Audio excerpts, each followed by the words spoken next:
There's a particular kind of show that only comes along a few times in any decade, the kind that feels less like something a network made and more like something someone needed to make.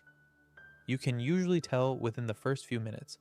The music is different, or the colors are warmer than they need to be, or a character says something that is technically about a magical crystal alien but is clearly unmistakably about something real. Steven Universe is that kind of show. It aired on Cartoon Network from November 2013, ran for 5 seasons and 160 episodes, then got a film and a 20-episode epilogue series called Steven Universe Future, which wrapped up in March 2020. By any standard measure, it's a lot of television.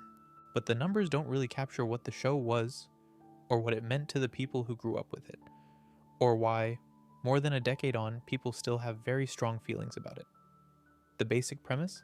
A half-human, half-gem boy named Steven lives in the fictional beach city with 3 magical alien warriors called the Crystal Gems, Garnet, Amethyst, and Pearl, who defend the Earth from various threats, mostly related to their home planet of Homeworld. Steven's mother was Rose Quartz, the legendary leader of the Crystal Gem Rebellion, who gave up her physical form to give birth to him. So Steven spends a lot of the show trying to understand who she was, what she did, and what he's inherited from her. It's an adventure show, technically, but it's really about grief and love and family and what you owe to the people who made you and what happens when the person you were told to be and the person you actually are don't quite line up. Rebecca Sugar created it. She was, at the time, the first solo female showrunner in Cartoon Network's history, which is a fact worth noting because it was 2013, not 1953, and it's the kind of thing that reveals something about how the industry worked. She'd come up through Adventure Time as a writer and storyboard artist, written some of its most beloved episodes, and then pitched this completely different thing. Quieter, more personal, more serialized. Built around music and feelings in a way that was genuinely unusual for a children's cartoon. The show won a GLAAD Media Award. It won a Peabody Award. All 5 of its seasons hold 100% critical rating on Rotten Tomatoes, which is either meaningless or remarkable, depending on your feelings about aggregate review scores. The BBC listed it among the 100 greatest television series of the 21st century. By almost every critical measure, it was considered one of the best animated shows of its era. And yet, the story of Steven Universe is also, inseparably, a story about a fandom that became famous for all the wrong reasons, about a relationship with Cartoon Network that spent years being quietly dysfunctional, about creative decisions that split audiences right down the middle, about a crew that was celebrated and then harassed, and about a creator navigating all of it while also trying to make something good and true and worth watching. That's what this video is about. All of it, really. The good and the messy and the strange. Not to tear it down, and not to defend it unconditionally, but just to sit with the whole thing, because it's genuinely interesting and there's a lot to get through. If you're new here, and this is the sort of content you enjoy, long, unhurried, going deep into the history of things, subscribing genuinely helps, but no pressure. There's a lot of show to talk about, and we might as well get started.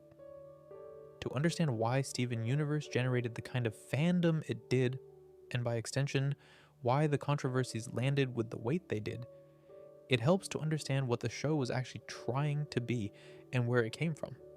Rebecca Sugar joined the Adventure Time writing staff in 2010. She was one of the first women to work as a storyboard artist on that show, which matters because storyboard artists on animated series aren't just drawing pictures. They're writing the episodes. They take a premise or an outline and they build the actual scenes, the dialogue, the emotional beats. So being a storyboard artist is a creative role in a way that the job title doesn't quite communicate. And Sugar was, by most accounts, very good at it. She wrote and boarded Simon and Marcy, an Adventure Time episode about Ice King's past that many people consider one of the finest episodes that show ever produced. It's the sort of episode that makes you cry about a cartoon snowman, which is not an easy thing to do. But Adventure Time wasn't hers. She was contributing to someone else's world. And she had her own world in her head, something more personal, more serialized, built around a different kind of emotional center. The pitch she eventually made to Cartoon Network drew directly from her own life. The relationship between Steven and the crystal gems who raised him, specifically the way those gems are in some sense stand-ins for women who mattered to Sugar personally, is embedded in the show's structure in ways that feel less like creative decisions and more like autobiography. Her real brother is Steven Sugar. He worked on the show. He voiced Greg Universe, Steven's dad, in a couple of early episodes. The emotional core of the story, a boy trying to understand a mother he never met, being raised by people who loved that mother, inheriting something he didn't ask for and trying to figure out what to do with it, that's not an abstract narrative concept. It came from somewhere. Cartoon Network gave her the show. She became the network's first solo female showrunner, which is one of those facts that lands differently depending on how much thought you give it. On one hand, fantastic, she got to make her show. On the other hand, it was 2013 and this was the first time this had happened. Those two things coexist. The visual language of the show was deliberately warm. Round shapes, soft colors, characters built to feel approachable rather than cool or intimidating. The art direction is frequently lovely in a way that feels almost counterintuitive for an action-adventure show. There are episodes set in ancient ruins or alien spaceships that still somehow feel cozy. A lot of that comes from the color work, and from the fact that the character designs were built around emotional legibility rather than visual complexity. The music is a whole other conversation, and one worth having. Sugar wrote or co-wrote the majority of the show's songs, which is an unusual level of involvement for a showrunner, and those songs do a significant portion of the show's emotional heavy lifting. Stronger Than You, the season 1 song that became the show's first viral moment, is the song Garnet sings during a fight scene in the season 1 finale. And it's unambiguously a love song from one half of Garnet to the other, to Ruby and Sapphire, whose fusion Garnet represents. It's a song about a same-sex relationship, written for children, broadcast on Cartoon Network in 2015. That was new, people noticed. There's a song called Love Like You that plays as a gentle instrumental under the end credits through much of the series. Sugar has talked about writing it from the perspective of a character who doesn't understand why they're loved. Someone who sees everyone around them as better, brighter, more worthy of the love they receive, and is bewildered by the fact that they're loved anyway. She worked on it across the entire run of the show, adding verses gradually. The final version, with all its lyrics, arrives near the end of the series. It's one of the more quietly devastating things any animated show has ever done, and it works entirely because of the patience that went into it. You have to have been watching for years for the payoff to land the way it does. The crystal gems themselves, garnet, amethyst, pearl, were built around specific emotional relationships in Sugar's life, though she's been somewhat private about the exact correspondences. What she has talked about is that the show's treatment of the gems as non-binary. They use she/her pronouns and present in feminine forms, but they're not biologically female. They're alien rocks that project light into humanoid shapes is personal. Sugar came out publicly as non-binary and bisexual during the show's run, and the gem's nature is in some sense a reflection of that identity. The show's queer content was intentional from the beginning, and explicit in a way that was genuinely new for children's animation. Garnet's reveal as a fusion, as a permanent embodiment of Ruby and Sapphire's relationship, was planned from the very start. Ian Jones-Cordy, who co-produced the show, was one of the first people who knew that was where it was going. The team held that secret for almost 2 full seasons before the season 1 finale. All of which is to say, Steven Universe was made by people who cared enormously about what they were making and what it was saying. And that care is visible in the work in a way that isn't always true of even good television. But care, as it turns out, doesn't insulate a show from controversy. Sometimes it generates it. A show that is explicitly about love and kindness and representation creates very high stakes for every creative decision. Every choice becomes a statement. Every mistake becomes a betrayal. That's the context for everything that follows. Not as an excuse, but as an explanation. When people got upset about Steven Universe, and they got upset about a lot of things in a lot of different directions, the intensity of that upset was partly a measure of how much the show had promised. Now, the first major source of frustration wasn't really about the show's content at all. It was about when you could actually watch it, and how that was managed, and what happened when it wasn't managed well, which was often. Every fan of Steven Universe has a hiatus story. Ask any of them and they'll tell you the month they waited, the 3 months, the 5 months, and 12 days that passed between one episode and the next while they sat there, knowing that Lars had essentially died and come back to life with weird new powers, and that the show had just sort of stopped without explanation while everyone processed that. Cartoon Network's scheduling of Steven Universe is one of the more comprehensively documented cases of a network mishandling a beloved show in the history of modern animation. It's not that Cartoon Network was uniquely malicious toward the show. The executives there seem to have genuinely believed they had a good thing and wanted it to succeed. It's more that the methods they used to air the show were fundamentally at odds with what the show actually was, and the gap between those two things created years of sustained frustration for everyone involved, including the people making it. The Steven Bomb format was Cartoon Network's innovation, and it became the defining feature of how Steven Universe was experienced by its audience after the first season. The format worked like this. Rather than airing one episode per week in a consistent schedule, the network would hold a group of episodes and then air 5 in a single week, one each night, Monday through Friday, in what they branded as a Steven Bomb event. Then the show would go on hiatus of undefined length, sometimes weeks, sometimes months, while the next bomb was assembled and a suitable broadcast window was identified. On paper, this might have made a certain kind of commercial sense. A concentrated week of new episodes generates more promotional energy than a single weekly episode. You can build anticipation, run advertising, create a sense of event. And apparently it worked, at least by some metrics. Cartoon Network's ratings in the 18 to 49 demographic went up around 15% in 2015, and Steven Bomb events were cited as a contributing factor. But here's the thing about Steven Universe specifically. It's a show built around serialized storytelling and emotional investment over time. The whole structure of it. The way clues are planted episodes in advance. The way character relationships develop gradually. The way the mythology is revealed in layers depends on an audience that is engaged continuously, that thinks about the show between episodes, that notices things and forms theories, and then has those theories confirmed or subverted over weeks or months. That kind of engagement is hard to sustain when you get 5 episodes in a week and then nothing for 3 months. You get a sugar rush and then a very long wait. A straw poll on the Steven Universe subreddit asked fans how they'd prefer to receive new episodes, assuming the overall rate of production stayed the same. About 75% said they'd prefer a weekly schedule. 25% were fine with the bomb format, which suggests most people found it genuinely difficult, even if they weren't going to stop watching over it. The hiatuses themselves were the worst part. Not just because they were long, though they were long, but because they were unpredictable.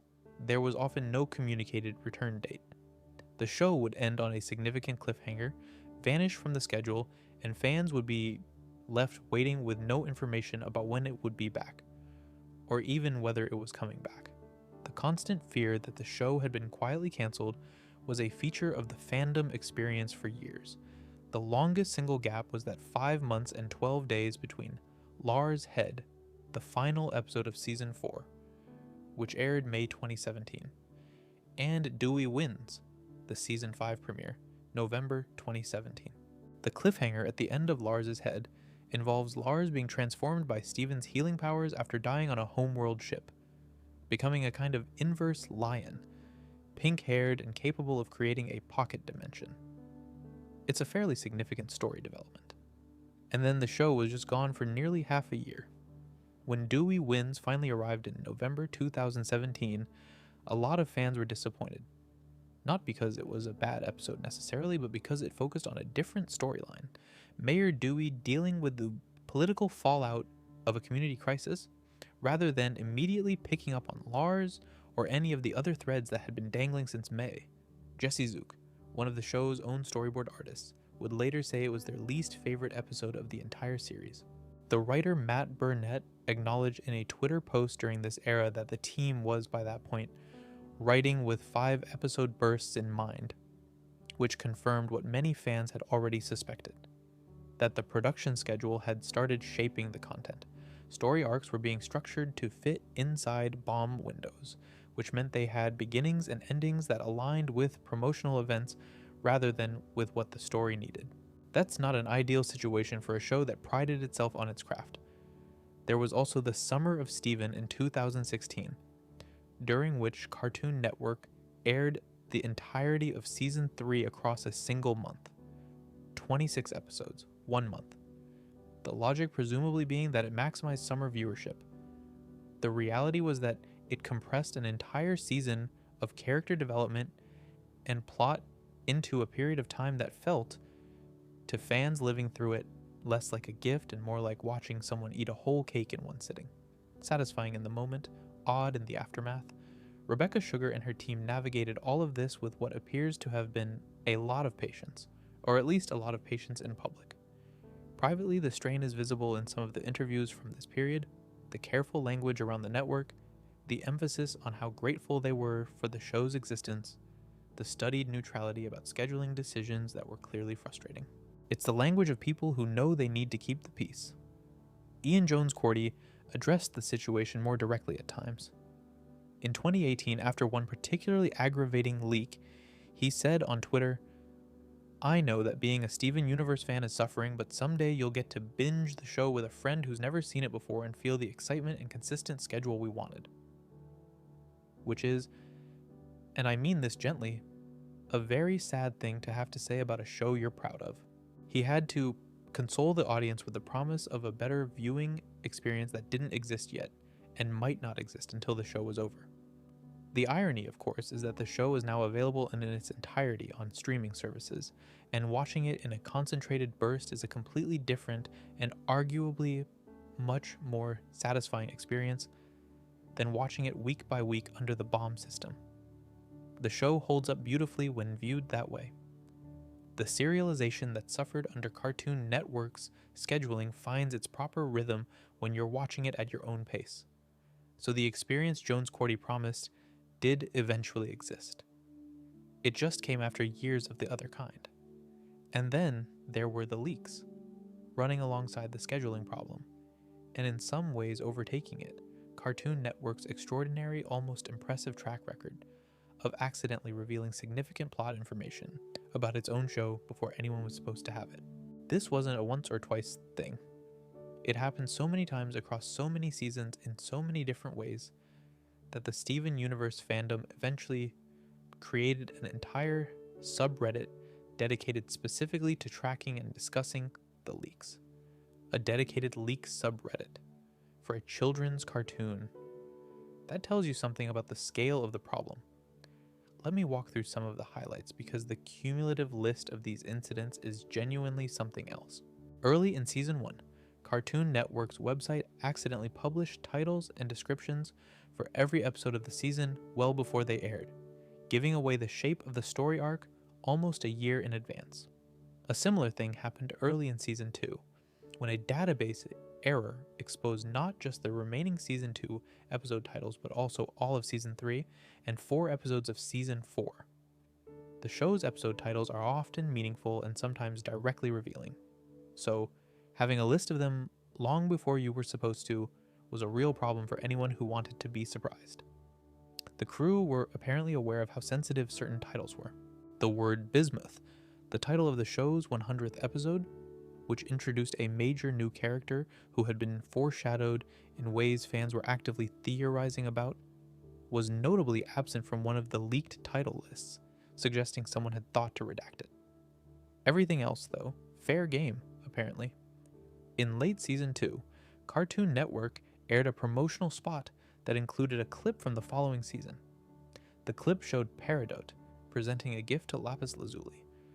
This might sound innocuous, but at the point when this promo aired, Lapis was still fused with Jasper at the bottom of the ocean as malachite, a deeply unstable fusion being held together by Lapis's anger and grief. The promo clip confirmed that this situation would eventually resolve, that both characters would separate, and that Lapis and Peridot would subsequently be in some kind of proximity to each other. For fans who were actively theorizing about how the malachite fusion would end, this wasn't a small spoiler. February 2016 brought one of the more egregious incidents.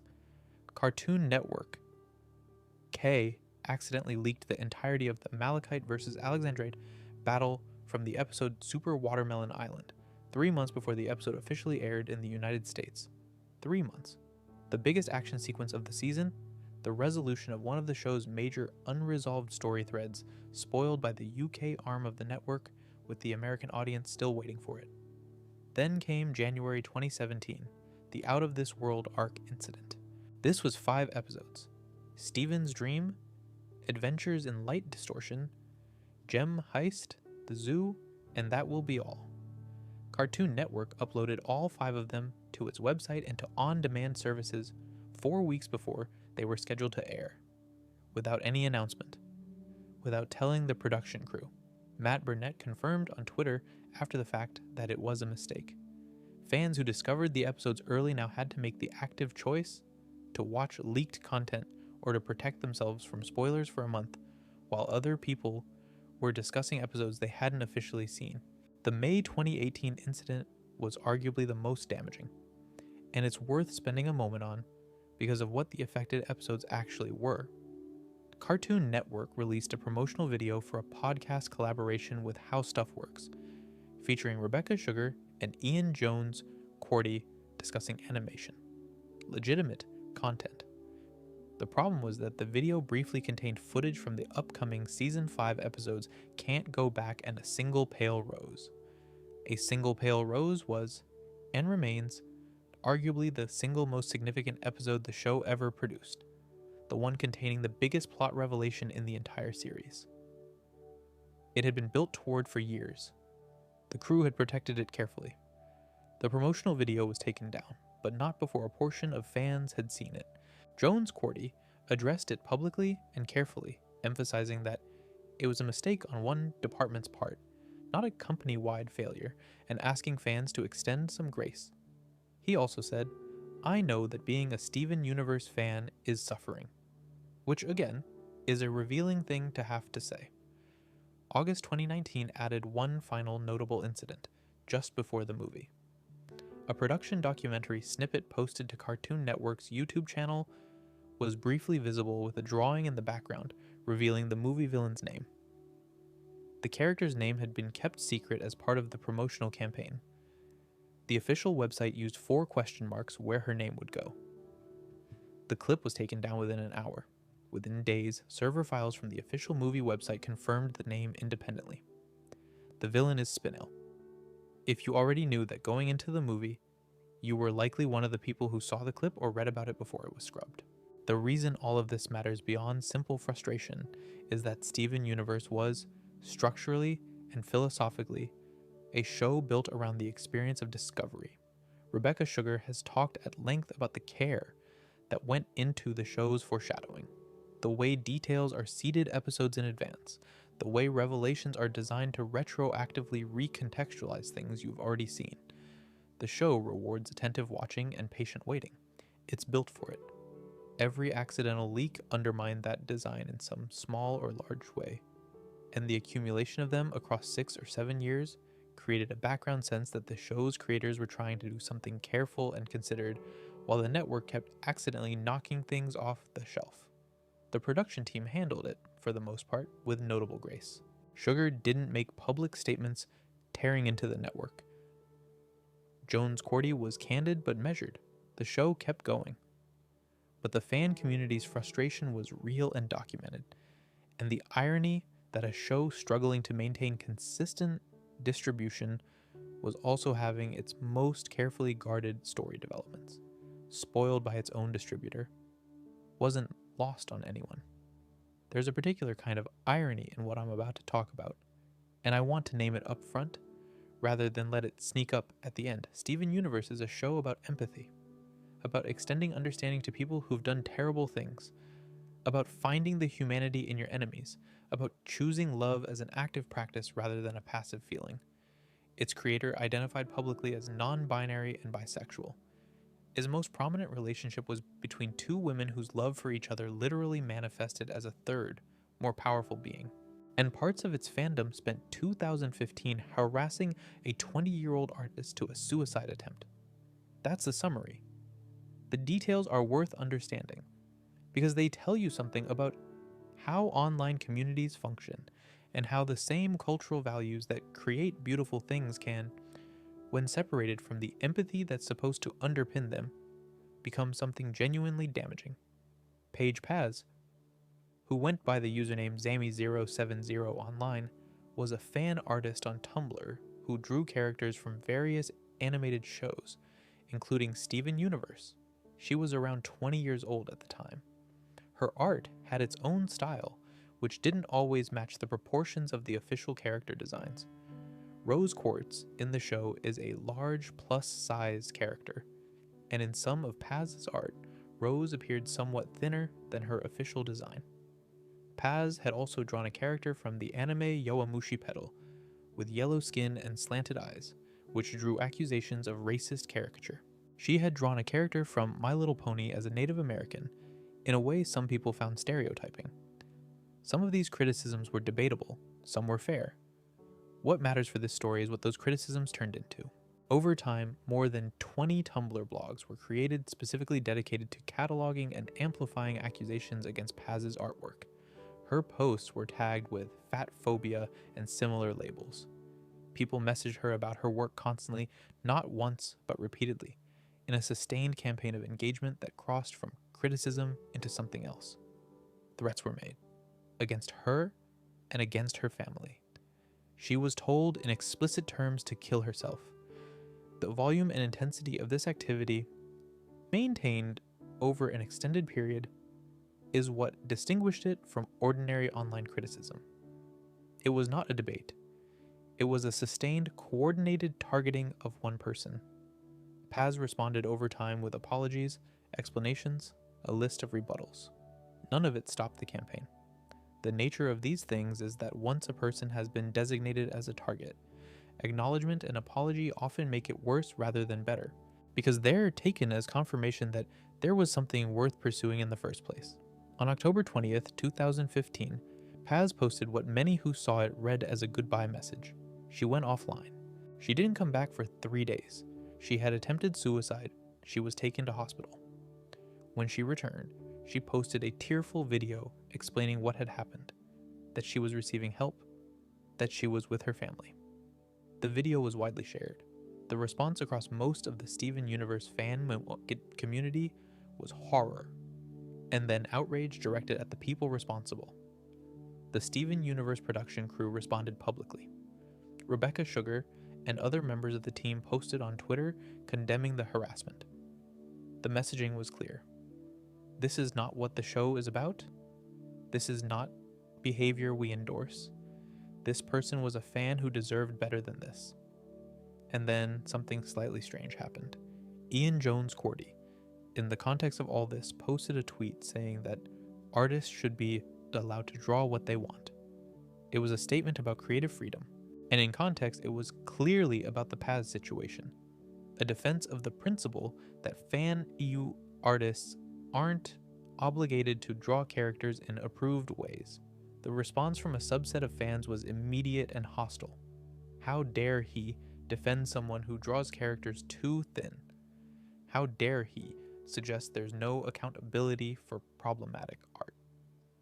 And from there, because the internet has a certain kind of momentum to it, attention turned to Rebecca Sugar herself, and specifically to some fan art Sugar had made as a teenager, many years before Steven Universe, before Adventure Time, before anyone knew who she was. The art in question was fan art of characters from Ed, Edd and Eddy, the Cartoon Network show from the late 90s and early 2000s. It depicted characters in romantic or intimate situations. It wasn't graphic. The characters' ages in the source material were, as is typical for animated characters, somewhat ambiguous.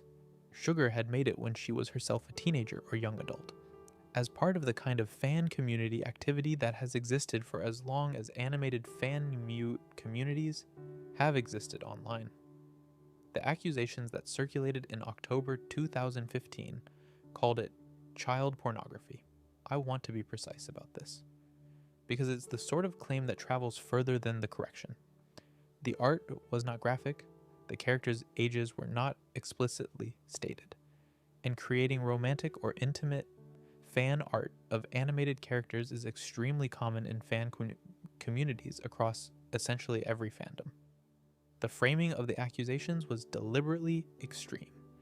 They spread anyway, because they were attached to a real person's name during a moment of high community tension when people were looking for things to be outraged about. Sugar didn't make public statements addressing the art directly. The accusations gradually faded as the overall situation resolved.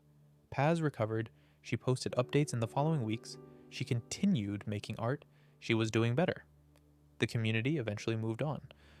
But the incident left a mark. Not just because of what happened to Paz, which was genuinely serious, but because of what it revealed about the shape a certain kind of online community can take. The people doing the harassing weren't, in the main, acting in bad faith as they understood it. They believed they were enforcing community standards around representation and accountability. They believed that art which depicted characters incorrectly was harmful and that creators of that art should face consequences. The connection between those beliefs and the harassment of a 20-year-old into a suicide attempt isn't one most of them would acknowledge, but it's there. What the Zami 070 incident did was make visible something that had been present in the Steven Universe fandom for a while. A subset of its community had developed a culture of policing fan expression, with an intensity that had become untethered from the empathy the show was supposedly about. The show preached love and understanding. Parts of its fandom were running sustained harassment campaigns against artists they disagreed with. This was noted by a lot of people at the time, and the observation hasn't aged poorly. It's one of the reasons the Steven Universe fandom developed the reputation it did, not because the whole community was like this, which it wasn't, but because the loudest incidents were of this kind. And the Zami 070 situation was the loudest by a significant margin. Now, talking a bit about what came after, because this wasn't a one-off, and the same pattern repeated itself less than a year later, this time directed not at a fan artist, but at a member of the production crew, which is, if anything, a more startling thing to have to report. Here's a word you might not know if you haven't spent time in animated fandom spaces. Shipping.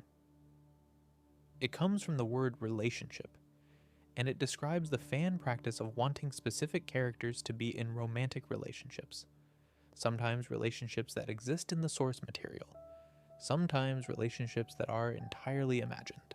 You pick a pairing, you call it a ship, you post fan art and fan fiction about them. You argue on the internet about whether the evidence for it being canon is stronger than the evidence against. Shipping is everywhere. It's been part of fan culture since at least the original Star Trek fandom in the 1960s, probably earlier. It's generally harmless and often joyful, and occasionally produces some of the most creative work in any given fandom. In most shows, it's a low-stakes activity. You want two characters to get together, they don't, you carry on with your life. In Steven Universe, it was not low stakes, and the reason it wasn't low stakes connects to something real about the show, because so many of the characters were queer-coded or explicitly queer, and because representation in children's media was and is still genuinely meaningful and contested, which ship became canon felt like a political statement. The show becoming a space where these choices mattered, where a casual romantic gesture between two characters could feel like an endorsement or a rejection of specific kinds of queer identity, was both a tribute to how seriously the show took its politics and a source of significant community tension. Jesse Zook, who went by Lauren Zook at the time of these events, was a storyboard artist and storyboard revisionist on Steven Universe. They were, by the early to mid-period of the show's run, one of the more visible crew members on social media, sharing fan art and commentary and engaging with the community. They were also a gay woman working on what was at that point the most openly queer show in children's animation. That context matters. In Season 3, the characters Lapis Lazuli and Peridot began sharing more screen time. Lapis, a gem who had spent part of the second season fused against her will with Jasper as Malachite, was written as traumatized. Withdrawn, struggling, not yet fully trusting of the crystal gems. Peridot, a former homeworld technician who had defected to Earth's side, was written as socially inexperienced and gradually learning to understand emotions. Putting these two characters together in the barn where Peridot had been living created a dynamic that a portion of the fandom found compelling as a potential romantic pairing. This ship was called Lapidot. Another portion of the fandom was equally invested in a different pairing, Peridot and Amethyst, known as Amadot. Neither pairing was canon. Zook happened to be a fan of Lapidot, and she shared some fan art on her Tumblr that depicted the pairing. After the Season 3 episode Beta aired in August 2016, showing Lapis and Peridot living together in the barn, having developed what appeared to be a warm friendship, some fans decided this was evidence of preferential treatment.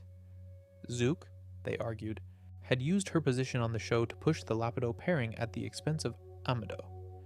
Accusations of queer baiting were made, the suggestion being that she was implying a queer relationship would happen without intending to follow through on it. The harassment started. On August 12, 2016, Zook deleted her Twitter account.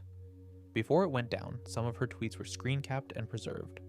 One read, "I decided I don't want to be accessible to thousands of people who think because I work on a TV show that I owe them myself all the time. Remember, you're tweeting at a literal human being. That's what I am, by the way. And life exists outside of Steven Universe." That quote has stayed with me since I first read it. It's the kind of thing you say when you're exhausted and also just correctly identifying the situation. She was a person. She was doing a job she presumably cared about. She had the bad luck to be publicly enthusiastic about a fictional pairing that a subset of her employer's fan base had decided she had an obligation to endorse in a particular way. And when she didn't endorse it in the way they wanted, they came for her. The specific quality of the irony here is almost too much. Zook was a queer woman working on the queerest show in children's television. She was, by her very existence in that role, part of what made the show what it was. And she was being harassed by people who identified as fans of the show, many of whom presumably identified as part of the LGBTQ+ community themselves, for not being queer enough in the specific way they wanted, for not delivering the specific queer relationship they'd decided they were owed. Multiple people working in animation spoke out at the time. There were serious conversations in various online spaces about whether the cost of being accessible on social media was worth it for showrunners and crew. The Steven Universe fandom had now, within less than a year, driven a fan artist to a suicide attempt and driven a production crew member off the internet. Both incidents had the same underlying structure. A conviction held by a vocal subset of fans that their interpretations and preferences constituted legitimate demands, and that people who didn't meet those demands deserved sustained social punishment. The actual shipping question resolved itself eventually in the show's canon. Lapis and Peridot don't end up in an explicitly romantic relationship. They're close friends with clear affection for each other, but the show never makes the romantic framing explicit. Amado similarly doesn't become canon. Neither ship won. The people who had harassed Zook over it didn't get what they were after. She didn't get a full apology for what happened to her, at least not publicly. She later left the show, and her Twitter was eventually reactivated by someone else and then suspended. There's a thing that's worth noting about both the Zamai 070 incident and the Zook situation sitting alongside each other like this. Neither of them resulted in any significant change to the show's content. Neither harassment campaign achieved its stated goal.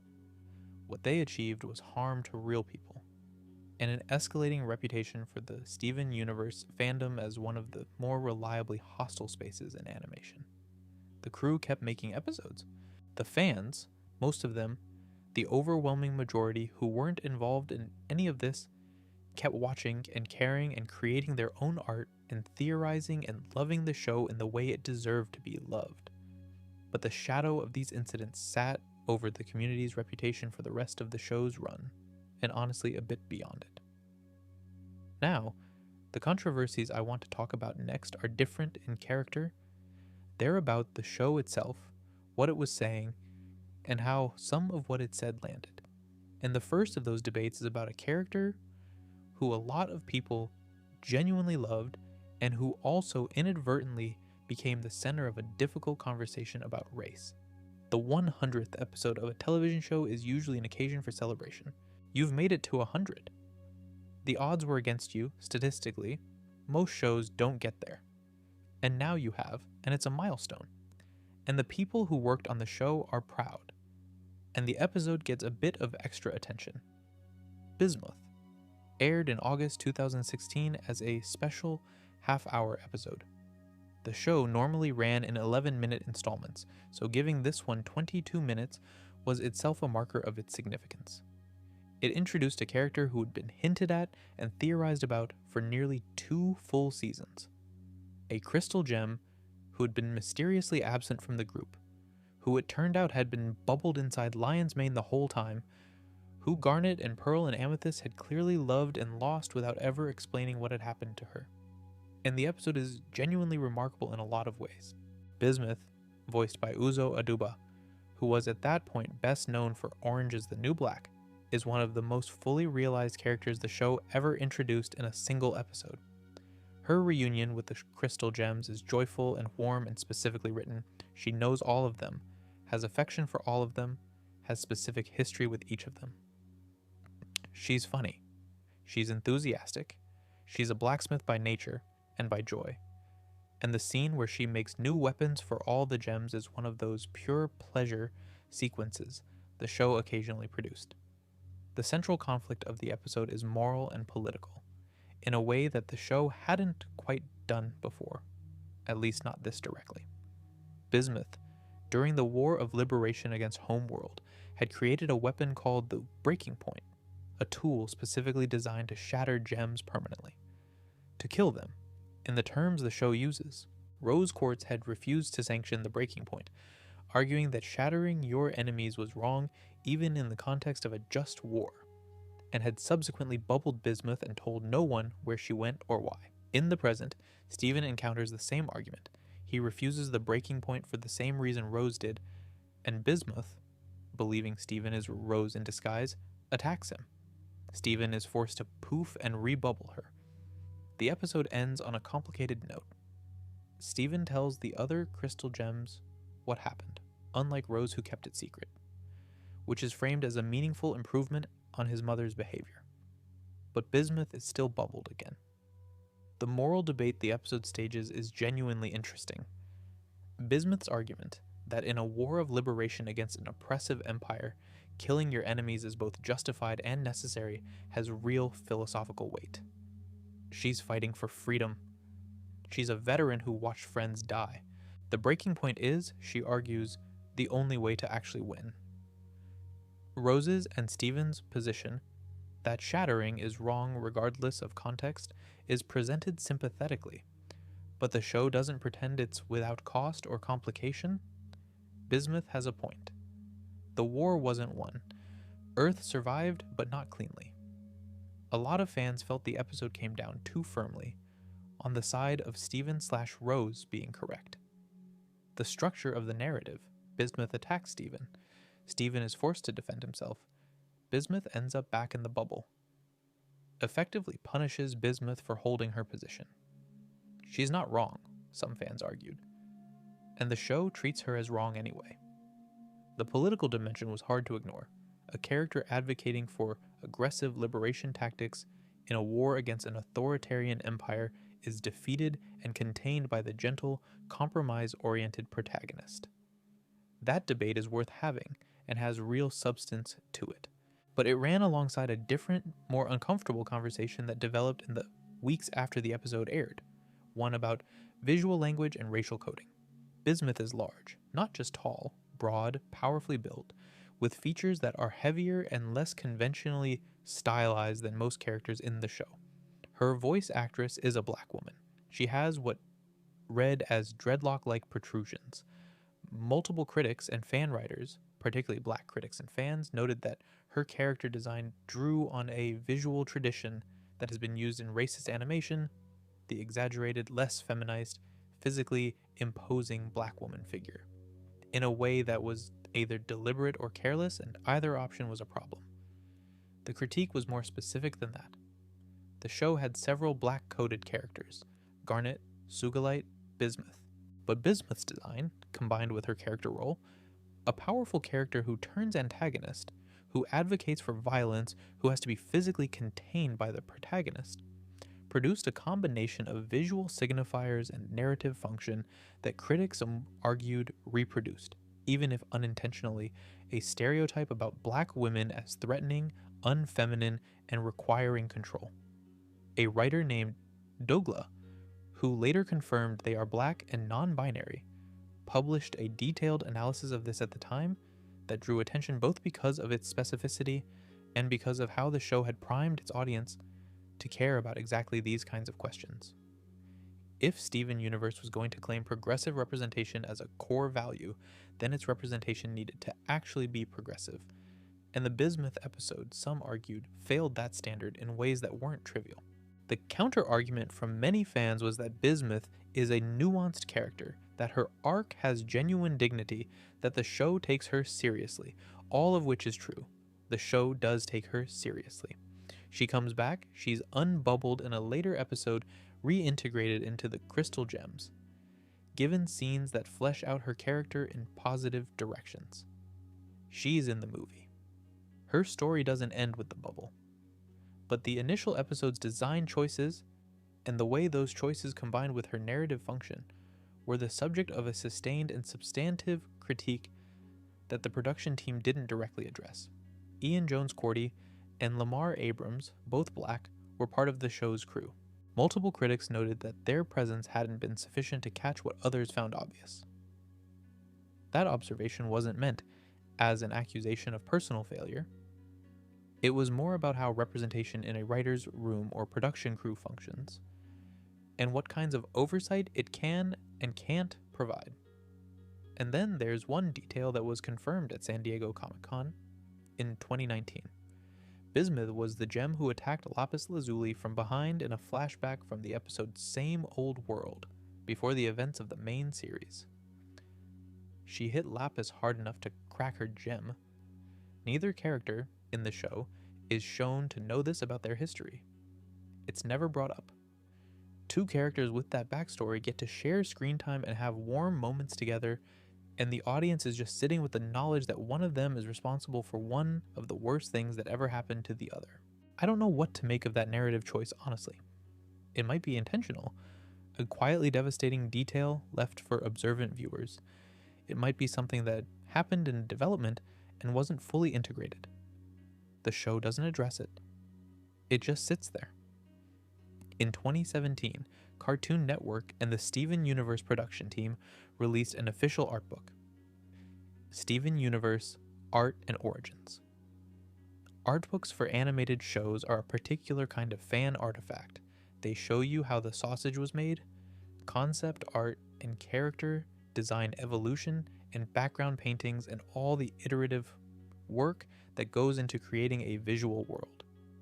They're often genuinely lovely objects, and they're almost always primarily celebratory. A show makes an art book when it's proud of itself, as an invitation for fans to look more closely at what the team built. The Steven Universe art book included unused gem designs, characters that had been developed during the show's production but hadn't made it to screen. These are common in art books.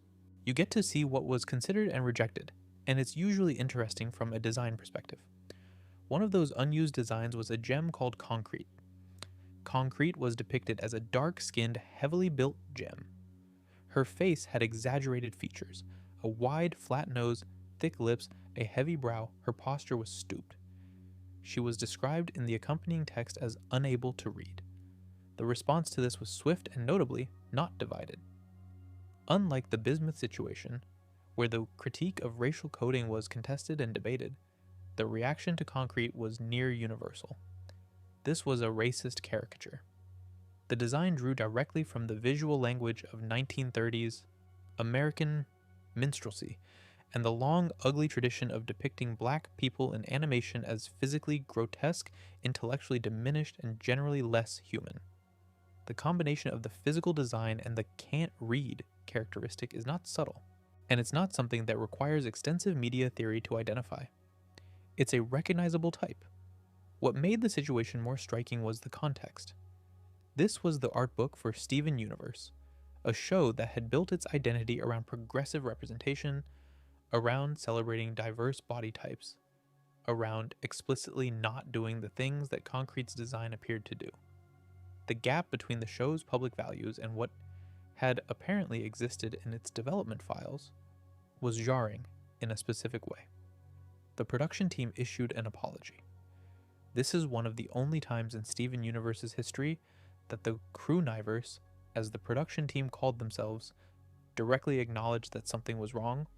The apology confirmed that the design should not have been included in the art book and expressed regret for the harm it caused.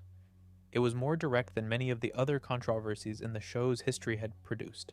There are a few things worth understanding about how the concrete design ended up in the art book, even if understanding them doesn't resolve the problem. The art book drew on a wide range of development material, things made during the early stages of the show's production, before it had fully developed its visual language and its explicit commitments around representation. The concrete design predated the show's airing. It was from the period when the show was still figuring out what it was, and it may well have been rejected during development precisely because it wasn't right. Though whether it was rejected for reasons related to the racism of the design or for unrelated reasons isn't something the team has been specific about. What's clear is that nobody involved in producing the art book appears to have looked at the design and thought, wait, we probably shouldn't put this in here. It went through whatever review process an official art book goes through. And it made it in. That process failed. The critique that lingered after the apology was about what the existence of the design said about the development culture that produced it. Not because the show was secretly racist, that's not what the evidence suggests, but because a design like concrete doesn't emerge from nowhere. It emerges from designers drawing on a visual tradition, possibly without full awareness of the tradition they're drawing on, without enough of the right perspectives in the room to flag what they're doing. The show had been praised for its diversity in casting and crew. The concrete incident suggested that diversity, as it existed in the production, hadn't been sufficient to catch something this obvious. The fan discussion around concrete was also, predictably, somewhat complicated by the fandom dynamics we've already talked about. Some of the response was measured and substantive critique. Some of it came from people who had already decided the show was irredeemably bad, and this was confirmation. Some of it came from people who felt obligated to defend the show reflexively, even in the face of something that didn't really admit of a defense. The apology was by most standards appropriate. Whether it was proportionate to the harm is harder to say. One thing that's true, the concrete situation is the most clear-cut case in Steven Universe's history of something being unambiguously wrong, not a matter of interpretation, not a question of intent versus impact, not a debate about whether racial coding was present or not. A racist caricature made it into an official publication. The team acknowledged it. The industry context, the long history of this specific kind of representation in animation is worth keeping in mind when thinking about how such things happen. But it happened, and the apology, while appropriate, didn't and couldn't undo the harm of the design existing in the first place.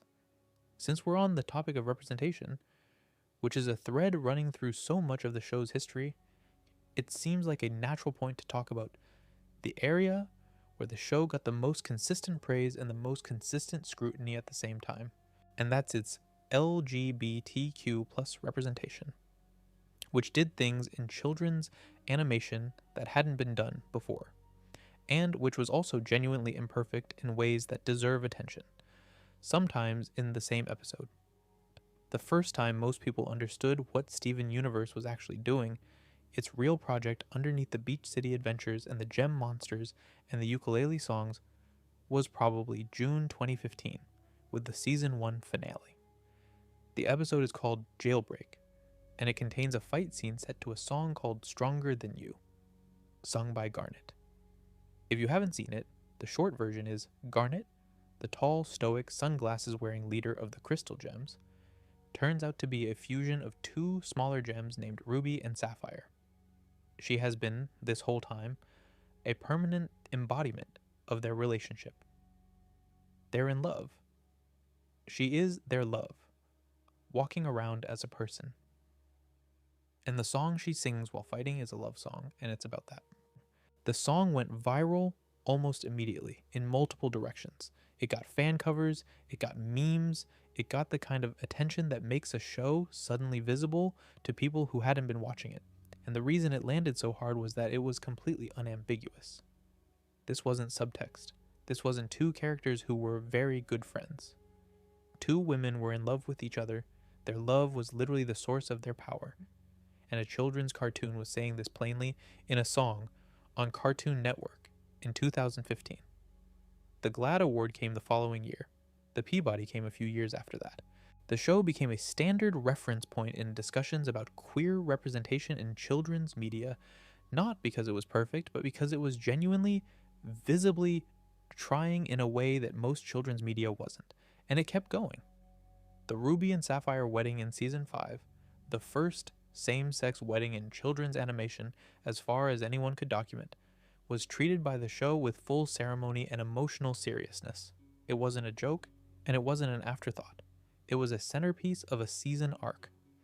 Garnet had been diffused, split back into Ruby and Sapphire, and the episode in which they came back together as a married couple was clearly significant to the people making it. The wedding reception sequence is genuinely joyful. Rebecca Sugar being public about her own identity, out as bisexual and non-binary during the show's run, added a layer of personal investment to the show's politics that felt meaningful. This wasn't a creator making a calculated decision about marketable representation. It was someone making television about their own life and experience in the specific way that art works when it's grounded in something real. All of that is true, and it matters, and it's worth saying clearly before talking about the ways the representation was contested. Because both things are true and neither cancels the other out. The subtext years are worth understanding. For a significant period, roughly the first 2 seasons, the show's queer content was presented through allegory and implication, rather than explicit statement. Pearl's love for Rose Quartz was visible in every episode Pearl appeared in, but it was never stated plainly. It was there for viewers who were looking, and it was legible as just close friendship for viewers who weren't. This was a deliberate creative choice, partly shaped by the reality of what could be shown on a children's cable network in the early 2000s. The showrunners knew what they were doing. The question was how directly they could do it. But for queer viewers, especially young queer viewers, for whom representation in children's media carries particular weight, the years of subtext felt like something was being withheld. The accusation of queer baiting came up repeatedly during this period. Queer baiting, as a concept, refers to the practice of implying queer content in order to attract queer audiences without ever making that content explicit, giving people just enough to keep watching without the potential controversy of full representation. Whether the early seasons of Steven Universe were doing this in good faith, genuinely intending to make the content explicit when possible, constrained by network realities, or in bad faith, using the hint of representation as a marketing tool without real commitment, was genuinely debated. The show's later seasons, which made the queer content substantially more explicit, arguably settled this debate in retrospect. The wedding happened. The coming out arcs happened. Garnet's nature was eventually stated rather than implied. The show's commitment to the representation turned out to be real. But the viewers who spent seasons feeling like they were getting subtext when they wanted substance weren't wrong to have that feeling at the time. The gender question is its own separate thread. The gems are explicitly stated by Sugar in interviews to be non-binary in nature. They're not biologically gendered, they use she, her pronouns by convention. Their physical forms are projections rather than biological bodies. Sugar has framed this as a personal expression, a way of putting non-binary experience into the world at a time when the vocabulary around non-binary identity was much less visible in mainstream culture than it is now. But the show itself never used the word non-binary on screen. The gems are referred to with she/her pronouns throughout. And while the dialogue does occasionally address the fact that they don't have biological sex, the framing of their gender is largely left for viewers to interpret. Some viewers found this liberating, the show creating space for interpretation without prescribing a specific reading. Others found it frustrating, particularly as non-binary became more widely used terminology during the show's run because the show had a rare opportunity to put that language in front of a young audience and didn't take it. The question of Pearl's relationship with Rose Quartz deserves its own moment here. Pearl loved Rose. This is not ambiguous in the later seasons. But the nature of their relationship, whether they were in a romantic relationship or whether Pearl loved Rose unrequitedly, is more complicated. The show eventually suggests something in between. Rose cared for Pearl deeply, but not in the way Pearl wanted, and Pearl's devotion had elements that were unhealthy in it. There's a whole conversation to be had about whether the show was interested in portraying codependency and unrequited love critically or just romantically, and how it handled that differently for different characters. The short version, it's complicated and fans disagreed about it substantially. The lapis lazuli situation is a version of the same question. Lapis's fusion with Jasper as malachite, which she maintained by choice as an act of imprisonment against them both, is coded in the show as a toxic relationship.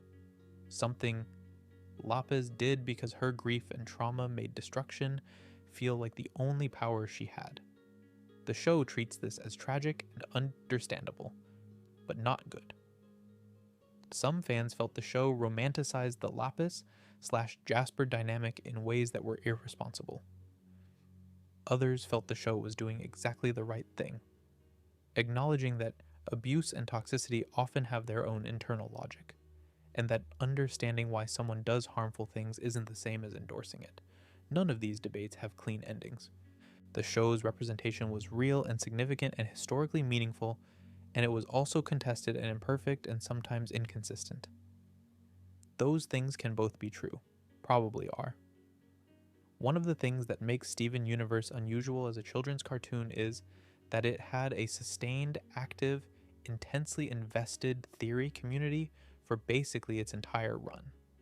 The show seeded clues early and paid them off late, sometimes seasons later, and the gap between seed and payoff was filled by an enormous amount of fan speculation, analysis, and argument.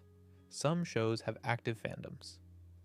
Steven Universe had active cryptography. People were genuinely close reading the storyboards, cataloging background details, building elaborate spreadsheets of timeline inconsistencies and trying to resolve them.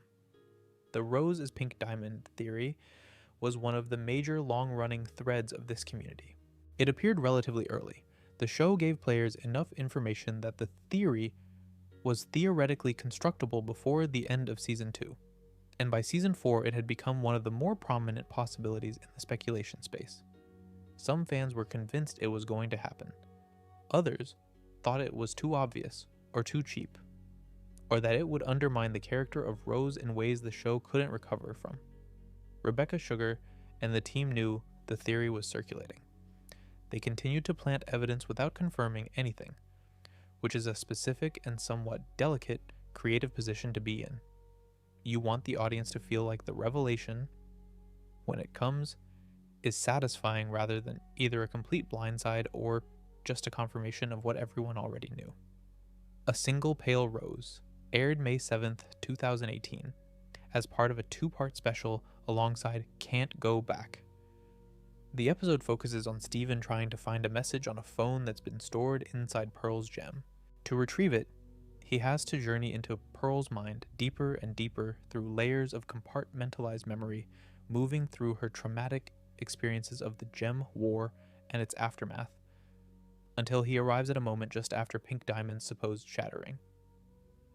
He sees Pearl shape-shifted into Rose Quartz's form, holding Pink Diamond's undamaged gemstone.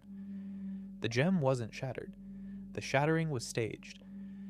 And then Pearl takes Steven further back into the memory of Pink Diamond herself, and Rose reverts to her true form. Pink Diamond and Rose Quartz are the same being. Pink Diamond faked her own death, swallowed fake shards, and gave Pearl a direct command as a diamond, an order Pearl couldn't refuse, to never speak of what really happened. She became Rose Quartz permanently. The Crystal Gem's entire rebellion was led by one of the diamonds they were rebelling against. The fandom response was immediate and large. The episode viewership was recorded at 0.74 million, modest by network standards, but for Steven Universe at that point, in its run, I'd say, and given how much of the audience had shifted to streaming and catch-up viewing, significant. More importantly, the online conversation was enormous. The response on Reddit, Tumblr, Twitter, and fan forums was sustained and intense for days. The reveal itself was technically executed beautifully. The nested memory structure, Pearl's mind inside Pearl's memory, inside the memory of a memory, was genuinely innovative and created exactly the right quality of disorientation. You weren't sure, for most of the episode's runtime, what was real memory and what was Pearl's constructed self-image. The moment of revelation, when you finally understand what you're seeing, lands with real force. And Danny Kilgore and Hilary Florido, who wrote and boarded the episode, clearly understood how important it was and handled it accordingly. What it did to Rose Quartz as a character was the more contested question. Rose, up until that moment, had been a complex but essentially heroic figure. Yes, she had secrets. Yes, she had made mistakes. The Bismuth situation was a notable one, but she was framed as someone who had genuinely loved the earth and its people, who had sacrificed her existence for her son, whose long shadow over the show was one of love and protection even when that love was complicated or incomplete. The show had been slowly complicating this portrait. It was doing that deliberately.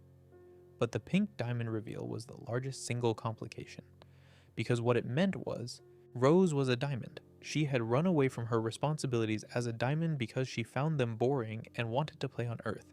She had started a war, a real war, in which gems were shattered and corrupted and the planet was damaged, using a false identity. She had let her closest friends believe they were fighting for a cause that was partly constructed. She had kept Bismuth bubbled rather than let the truth about herself come out. And she had locked Pearl into a secret with a diamond's command, which is the gem equivalent of a supernatural compulsion. Pearl couldn't tell anyone, couldn't warn anyone, couldn't resolve her own trauma around the secret because she literally couldn't speak of it. Some fans found this recontextualization deeply satisfying. It made Rose one of the most complicated protagonists in children's animation. Someone whose legacy was genuinely mixed, whose love was real but whose self-deception and moral failures were equally real. The show had been building to this for years, and a simple, heroic Rose wouldn't have supported the emotional architecture of what Steven was going through. Other fans felt it went too far. Rose had been the show's absent heart for years, the person everyone was defined in relationship to, the gravity around which the characters orbited. Making her this complex, this morally compromised, retroactively changed what those relationships had been. Pearl's devotion to Rose looked different if Rose had been running from responsibility rather than genuinely liberating Earth. The rebellion itself looked different if the person leading it was also, in some sense, the system they were rebelling against. There was also a significant amount of discussion about whether the later episodes that fleshed out Pink Diamond's backstory, showing her mistreatment by the other diamonds, her loneliness, her childlike desperation for connection, were the show trying to make viewers feel sorry for her in ways that let her off the hook for what she'd done. The argument that Pink was also a victim of the diamond system is true, and the show makes it clearly, but being a victim and being accountable for harm you've caused are not mutually exclusive, and some viewers felt the show prioritized sympathy for Pink in ways that softened what should have been a harder moral reckoning. The A Single Pale Rose debates eventually settled into something like a permanent feature of Steven Universe fandom discourse. Not resolved, not going away, just an acknowledged point of divergence. People who think the reveal made the show better, and people who think it made the show's moral universe messier in ways it never fully recovered from, have been having this conversation for years, and both sides make reasonable points. There's also a smaller, specific thread worth mentioning, which is the question of what it means for Steven. Steven is Pink Diamond. Her gemstone is his. He is in some sense the continuation of her existence. Not just her son, but her literal next incarnation. The implications of that for his identity, for how he thinks about himself and about her, for what he owes to Homeworld and what Homeworld owes to him. These are all questions the show picks up in its final season and in Steven Universe Future. The character's arc in Future is substantially about what happens when you're expected to be the continuity of someone whose legacy you have serious moral objections to. That's interesting material. Whether the show handled it as well as it could have is a separate conversation, but the material itself is rich. Since we're already deep in the territory of online controversies and the strange dynamics they create, this seems like the right moment to talk about two things that sit at very different ends of the spectrum of seriousness, but which both illuminate something about how fandom, content, and accountability interact when you're dealing with a show as politically charged as Steven Universe. The first is the fan art situation, which I touched on briefly in the context of the Zami070 incident, but which deserves a fuller accounting. In October 2015, in the intense and sometimes chaotic aftermath of Paz's hospitalization, the mob that had been targeting Zami070 and then briefly targeting Ian Jones, Quarty, after his defense of artistic freedom, turned some of its attention to Rebecca Sugar herself, and specifically to some art Sugar had made many years before Steven Universe existed. The art in question was fan art of characters from Ed, and Eddie. Sugar had been a fan of the show when she was younger. She was roughly a teenager or young adult when she made the art, well before her professional career began. The art depicted characters in romantic or intimate situations. It wasn't explicit. The characters' ages in the source material are, as is extremely common in animated shows aimed at kids, never definitively stated. The characters don't have birth certificates, essentially. The accusations called it child pornography. Those accusations spread. I want to sit with this for a second, because I think the gap between what the art was and what it was called is important to understand. Creating romantic or intimate fan art of animated characters is one of the oldest and most widespread traditions in fan culture. It predates the internet. Fanfic archives full of this kind of material have existed for decades. The characters in question were drawn in a children's cartoon in a period before animated characters' ages were routinely and carefully specified. Sugar made the art when she was young as part of a fan community in the same general way that millions of people engage with fan communities. None of that is extraordinary. What was extraordinary was the framing.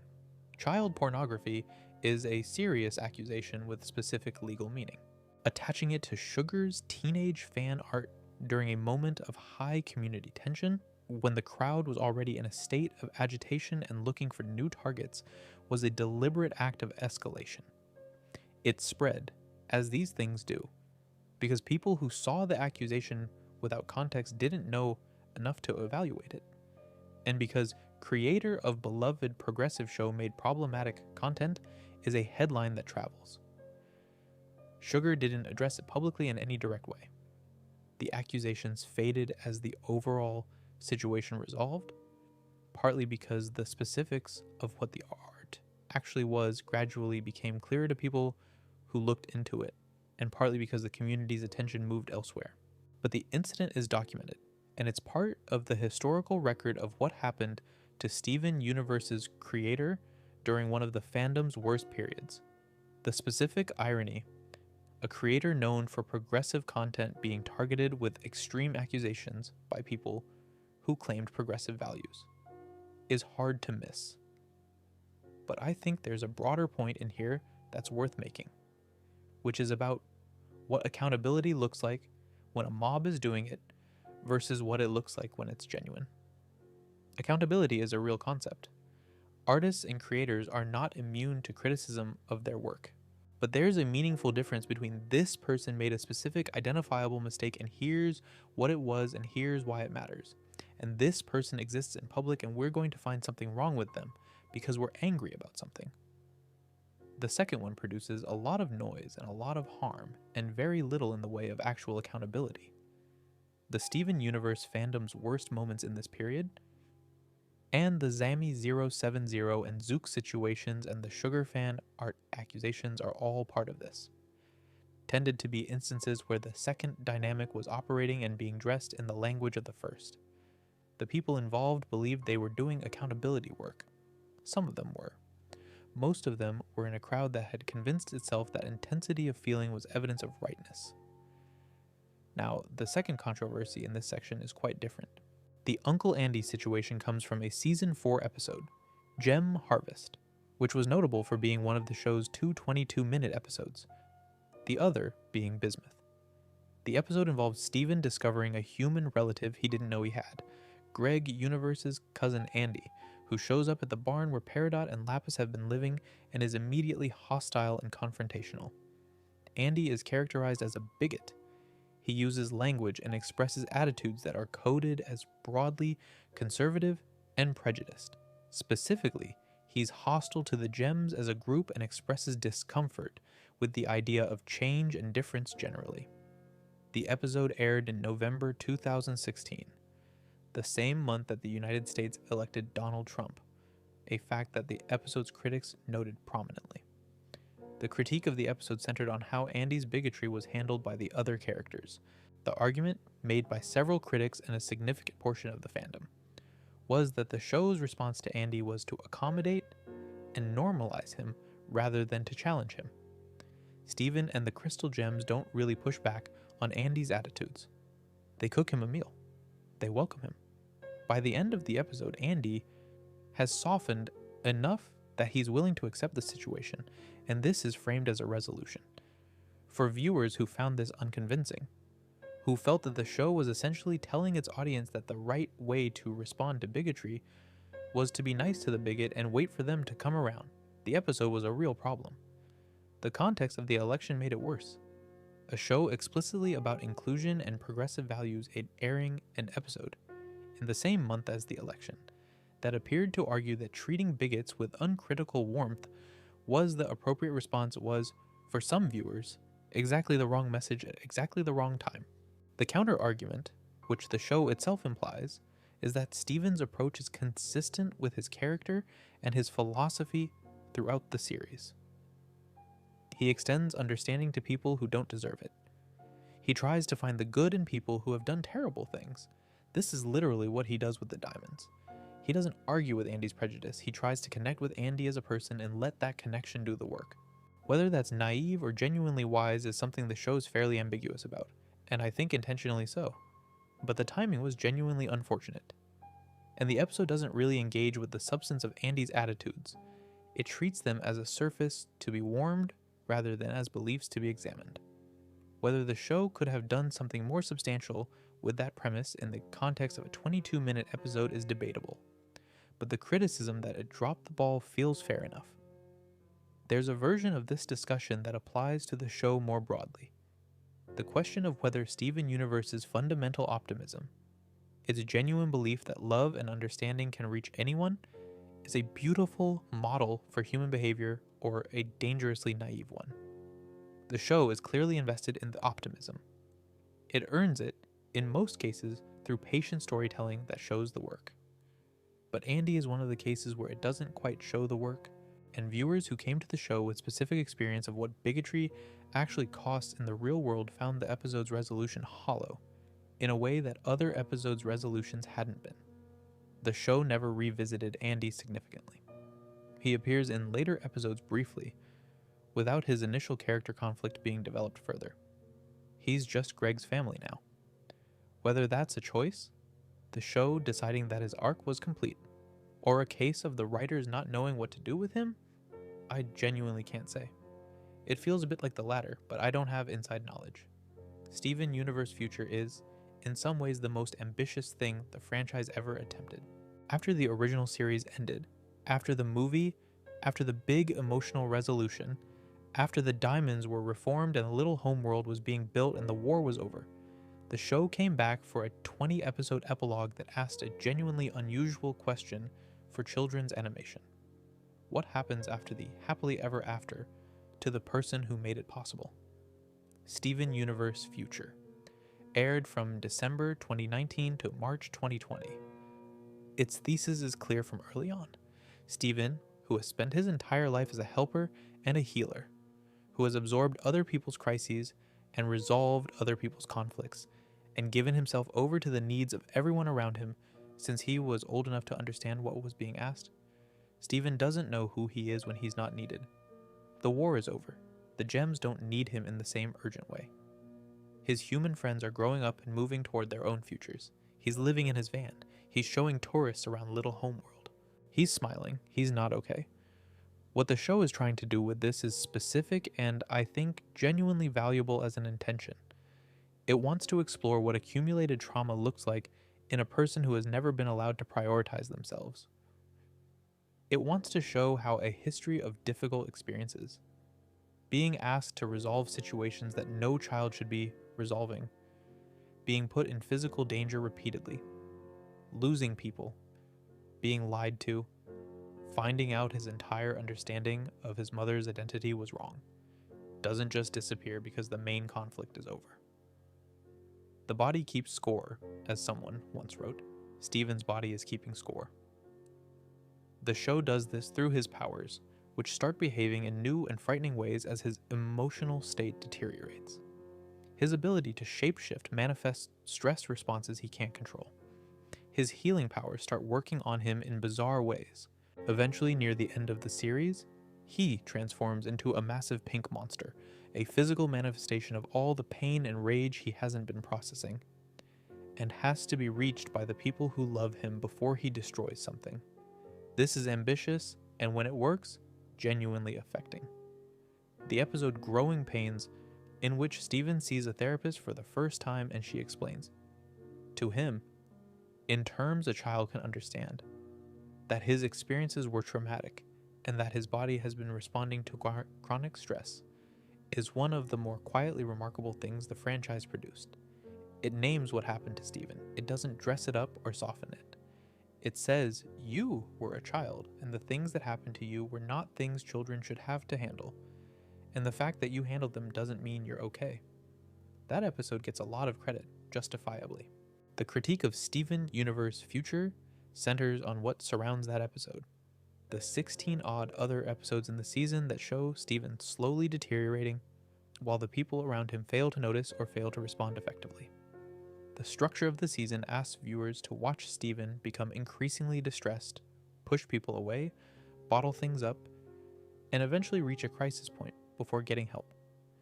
And the critics of this approach, particularly critics who have their own experience of mental health struggles, argue that this models exactly the wrong behavior. It shows a mental health crisis resolving only when it becomes impossible to hide. It shows help coming after the damage, not before. It implicitly suggests that you have to fall apart completely before you are allowed to ask for support. There is real substance to this critique. Children's media that deals with mental health carries a particular responsibility around what it's modeling. If the message a young viewer takes from Steven Universe Future is that you should keep your pain to yourself until you have a breakdown, that's a problem. And the structure of the season, episode after episode of Steven getting worse, does lean heavily in that direction. The counter-argument, which I find more persuasive but not entirely convincing, is that the show is depicting rather than endorsing. It's showing, accurately, how someone with unresolved trauma actually behaves, not as an instruction manual but as a portrayal. Stephen doesn't reach out because people with unresolved trauma often don't reach out, because the experience of having spent your whole life managing other people's feelings makes you terrified of being a burden, because asking for help when you've always been the helper feels like failure. The show is being realistic about this, not prescriptive. What weakens this defense, for me, is the speed of the resolution. After all that deterioration, the final episodes of the series move fairly quickly, through Stephen acknowledging his pain, receiving love from the people around him, and deciding to leave Beach City to travel, which is framed as a healthy choice, the beginning of the process of figuring out who he is outside of being needed. The ending is genuinely warm and moving. But the journey from breakdown in monster form to resolved enough to set out on a journey of self-discovery happens over a handful of episodes, and some viewers found that too compressed, too neat for the weight of what the season had built. The pink diamond question is threaded through Future in ways that created additional debate. One of Stephen's central conflicts in the epilogue season is his complicated feelings about his mother, specifically his anger at Pink Diamond, at what she did, at the harm she caused and the choices she made that continue to define his existence. At one point, he goes to visit the diamonds on Homeworld and, in a moment of extreme emotional dysregulation, attempts to attack White Diamond. This scene is intended to show how far Stephen has deteriorated, how his suppressed anger has become something that can manifest in genuinely dangerous ways. It works as a dramatic moment. But some viewers found it a difficult place to end Pink Diamond's narrative arc. The epilogue season largely frames Pink as someone Stephen needs to stop identifying with in order to find himself. He is not Pink Diamond, he is Steven Universe. That's true, and it's a healthy conclusion for his character, but it sits uneasily alongside the Season 5 material that established Pink as a trauma survivor in her own right. Someone who was controlled and mistreated, and who ran away and made terrible choices, partly because she'd never been taught any better. Future doesn't give Pink closure, because she's dead and Stephen is not her, and that's correct. But the emotional weight of what was established in Season 5 doesn't fully get acknowledged in Future, and some viewers found that a genuine gap in the storytelling. There's also a smaller but real conversation about Jasper. In an episode called Fragments, Stephen, in the grip of his deteriorating mental state, trains with Jasper, who has been exiled and is living in the woods. The training escalates. Stephen shatters Jasper. He then, using his powers as a diamond, reverses the shattering and brings her back. The episode is about how power corrupts, about how someone who has been gentle their whole life can discover that they're capable of violence when given sufficient provocation and insufficient emotional regulation. It's dark. It's effective, mostly. The thing is, he shatters someone and then immediately unshatters them. And this is treated in the episode as consequence-bearing, but not permanently consequential. Jasper survives. Critics noted that this somewhat defanged what should have been a devastating moment. You can't really reckon with what Stephen did if what he did gets undone in the same episode. The show wanted the emotional impact of the act without the ongoing moral weight, and some viewers felt it couldn't have both. Despite all of this, the critical reception of Steven Universe Future was genuinely warm in many quarters. People who work in mental health and media literacy praised it for raising these conversations at all. The show got credit for attempting something that most children's animation doesn't attempt.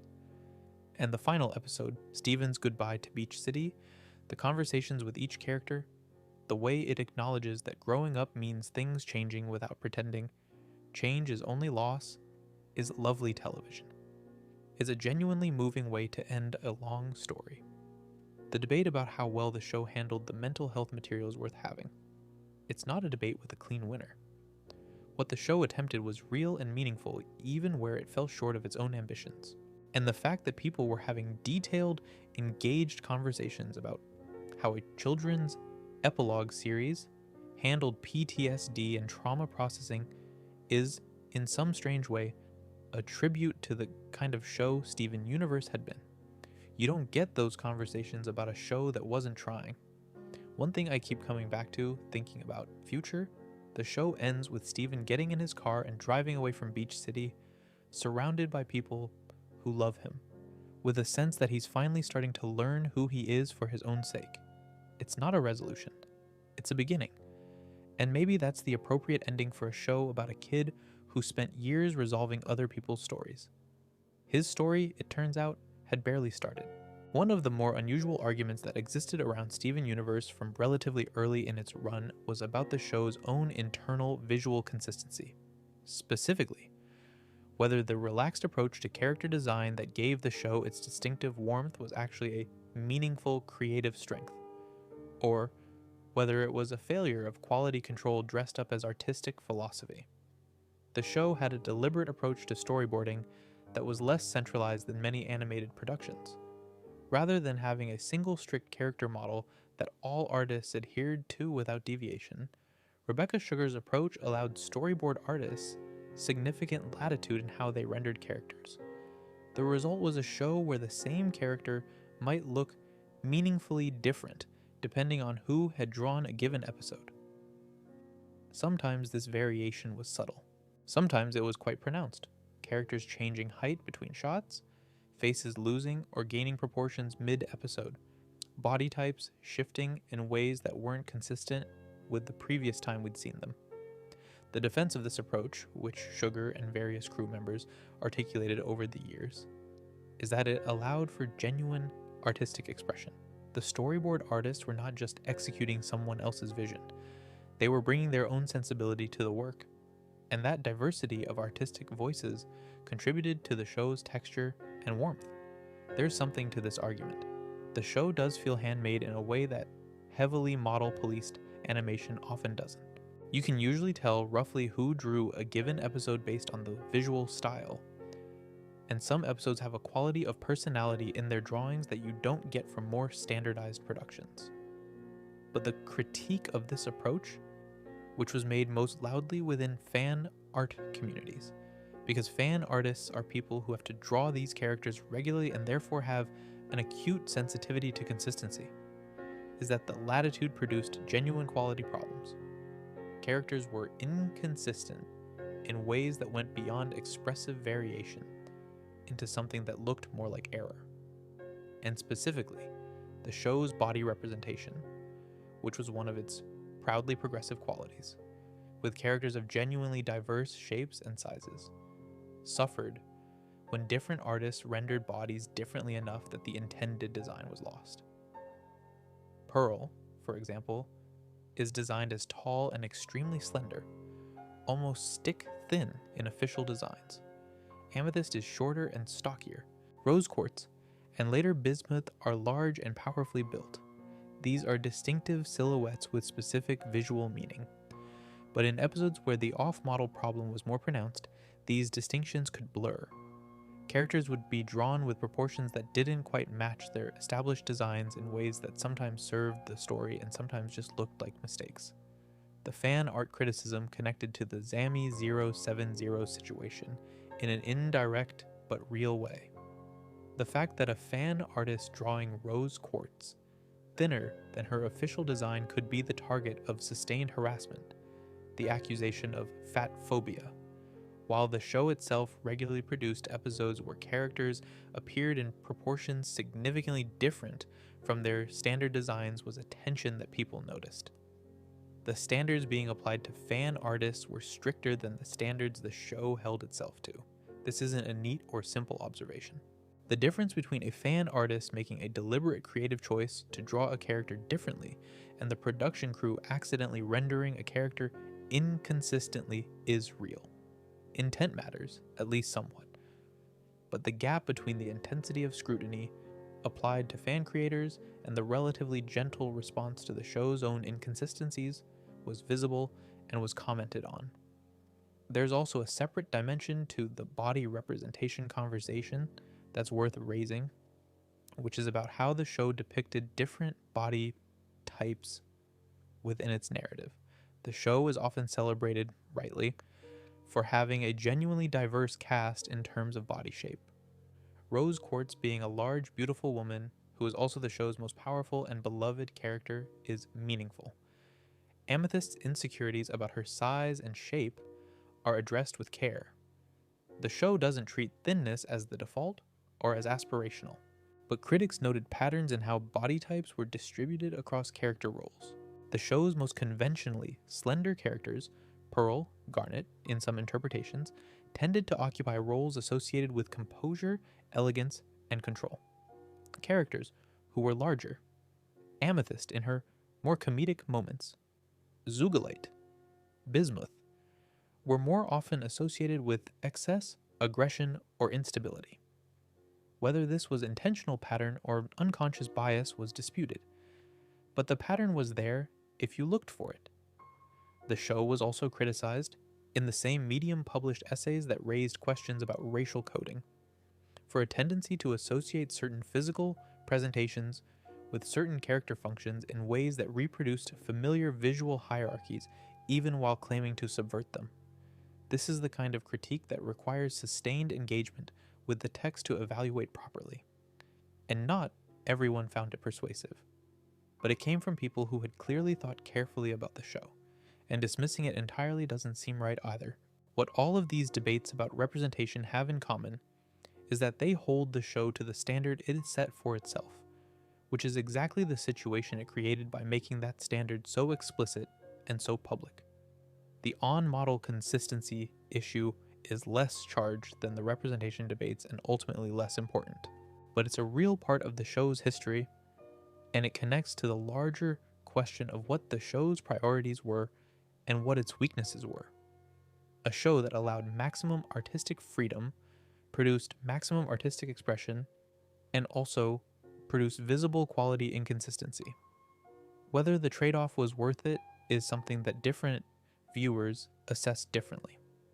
I think, on balance, the show's warmth and personality are inseparable from its loose approach to visual consistency, and I'd take the personality over the tidiness.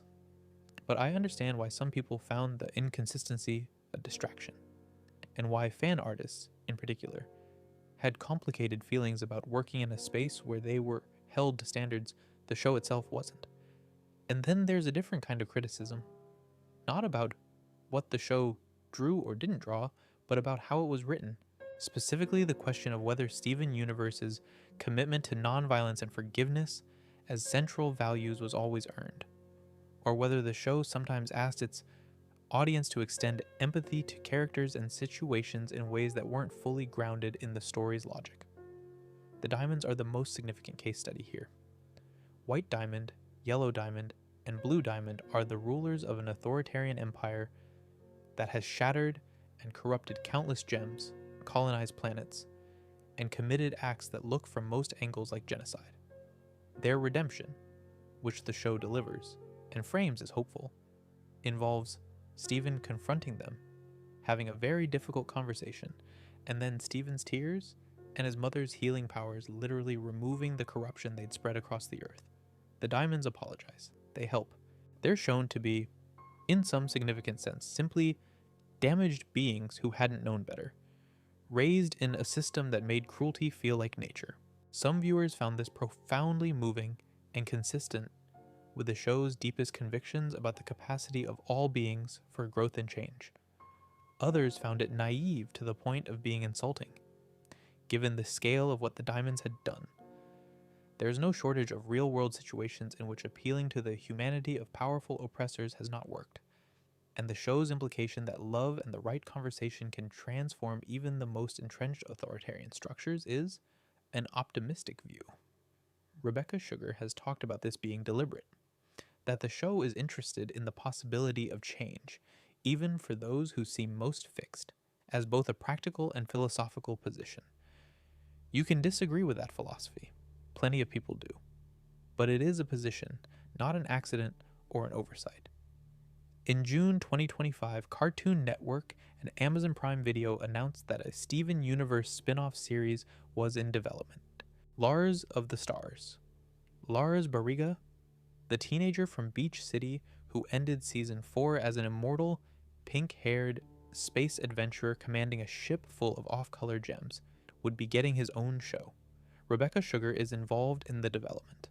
No release date had been confirmed at the time of this video. The announcement felt, to people who had been following the franchise for years, like a surprise and also like a natural thing. Lars had always been one of the more genuinely interesting character trajectories in the show.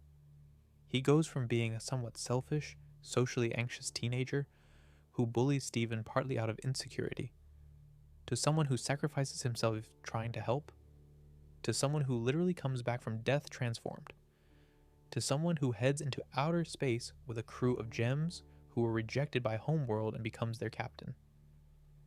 His arc as one of the show's more quietly satisfying ones, and there's clearly more story there. Space, gems, adventure, and a character who is still figuring out who he is in his strange new circumstances. It's a premise. The streaming shift also feels significant. Cartoon Network's role in the franchise's future appears to be diminishing, and the move to Amazon Prime Video puts Lars of the Stars in a different environment, one with a different scheduling philosophy and a different relationship to its creators. Whether that's better or worse for the kind of show Steven Universe was is genuinely an open question, but the possibility that a spin-off could exist without the particular frustrations of the Steven Bomb system seems worth noting. But stepping back from Lars specifically, the show's legacy is worth sitting with, because it's genuinely substantial and also genuinely complicated in the way that the legacies of important things usually are. The show's legacy in children's LGBTQ+ representation is concrete, not honorary. The Ruby and Sapphire wedding, the first same-sex wedding in children's animation, is a documented historical milestone. These things happened, and they happened before they became less unusual than they now are. The show's influence on animation is probably more diffuse than a list of specific credits suggests. The generation of artists and writers and animators who grew up with Steven Universe, or who worked on it early in their careers, are now scattered through the industry making other shows. The particular sensibility of the show, its willingness to take children seriously, its investment in sustained emotional storytelling, its integration of music as a narrative device rather than an occasional flourish has seeped into adjacent productions in ways that are hard to trace directly but are probably real. You can see the argument that shows like She-Ra and the Princesses of Power, or Amphibia, or The Owl House are working in a tradition that Steven Universe helped establish, even if the direct line of influence is fuzzy. The show also opened up some conversations in children's media that hadn't been as open before. Not just about queer representation, though that's the most obvious one, about what serialized storytelling in children's animation could look like. About how a show could trust its young audience to follow complex narratives over multiple seasons. About what kinds of emotional weight were appropriate for animation that wasn't primarily aimed at adults. These feel like modest claims, but they're real ones. The space that Steven Universe occupied and the way it occupied it changed what people thought was possible. Rebecca Sugar's career after Steven Universe has been somewhat quieter publicly, at least in terms of finished projects. She's been involved in developing Lars of the Stars. She won an Annie Award for her work on the show. She's spoken at industry events. But in terms of new, completed work visible to the public, the years since Future ended have been relatively low profile compared to the intensity of the show's run. This is understandable. The show ran for years and required an enormous amount of her. Taking time is reasonable. The Lars announcement suggests she's not done. Ian Jones-Quartey, the show's co-producer, has been working on OKKO, Let's Be Heroes, his own show, which ran on Cartoon Network. He's continued to be active in animation. The show's other crew members have distributed across the industry as they do. The Fandom, which was the subject of so much of the conversation in this video, has changed as the show has ended. Fandoms in active production have a different quality than fandoms for finished shows. The urgency fades. The shipping wars cool down. The content that generated the most intense responses recedes in emotional temperature. People who were intensely invested in Steven Universe at the height of its run have mostly either continued to love it in a quieter way or moved on, or both simultaneously. The worst of what the fandom did in its most toxic periods is documented but no longer actively occurring in the same way. The Zamy070 situation left a lasting mark. Not because it changed the fandom overnight, it didn't, but because it became a reference point in broader conversations about fandom culture, online harassment, and the strange dynamics that develop when progressive values are deployed as weapons rather than as ethics. People who study online community and harassment have cited it. Journalists writing about fandom toxicity have cited it. It became, in an unfortunate way, one of the defining examples of what fan communities can do wrong, attached permanently to a show that was genuinely trying to do right. Paige Paz, Zami070, continued to make art. She posted about her recovery in the months after the incident. She eventually returned to creating content. The people who targeted her did not receive any particular accountability for what they did, which is usually how these things go. The internet moves on. The harm to a specific person persists. The show's Rotten Tomatoes scores have held. The critical consensus treats it as one of the defining animated series of the 2000s, alongside Adventure, Time, Gravity Falls, and a few others. Whether it's better or worse than those shows is the kind of argument that fan communities could have indefinitely and would never resolve, but it's certainly in the conversation, and that feels right. What I keep coming back to thinking about Steven Universe as a whole, all of it, the good and the messy and the genuinely difficult, is the specificity of what it was trying to do. Sugar wasn't making a fantasy about how the world should be. She was using fantasy to talk about how relationships actually work, how love actually functions, how the things we inherit from our parents and the stories we're told about who we are both shape and constrain us. The show's specific emotional intelligence, the way it understood grief and longing, and the complicated dynamics of families that form themselves without being given a template, is unusual in any medium, let alone in a cartoon about gem aliens on a beach. The controversies exist in the same space as that achievement, not separate from it. The show was consequential enough to have real debates about. Its representation mattered enough that when it failed at representation, people felt it. Its fandom was devoted enough that a subset of it became something dangerous. All of that is a measure of the stakes the show set for itself, the weight it had in people's lives, the degree to which it meant something. The show was genuinely good. It was also genuinely imperfect. It created a community that was mostly wonderful and occasionally terrible. It was made by people who cared enormously and who sometimes, despite that care, got things wrong. It existed in a broader context, a network relationship that frustrated everyone, an internet culture that was figuring out its own norms in real time, that shaped what it could be and what it became. That's the whole picture, or as close to the whole picture as a video like this can get. There's always more. There's always another episode, another fan debate, another interview where someone said something that shifted how people read the work.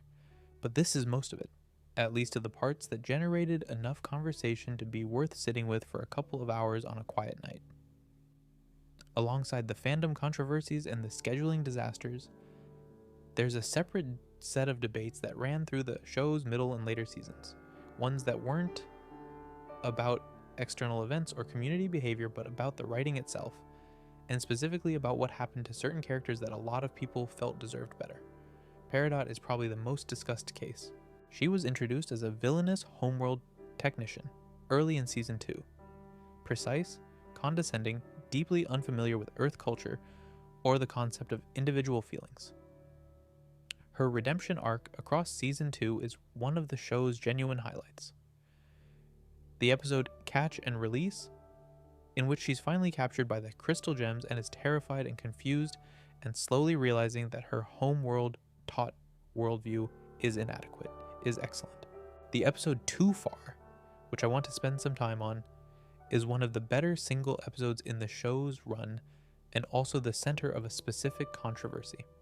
Too Far shows Peridot and Amethyst working together, beginning to develop a friendship.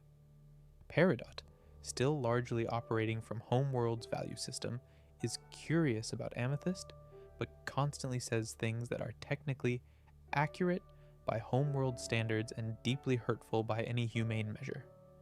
She refers to Amethyst as defective, because Amethyst emerged from the ground too late, and ended up smaller than the standard size for her type of gem. This is true in Homeworld's framework, where gems have specific functions and those who don't meet specifications are considered lesser. It's also, when said casually to a person who has spent their whole existence dealing with feelings of inadequacy, genuinely cruel.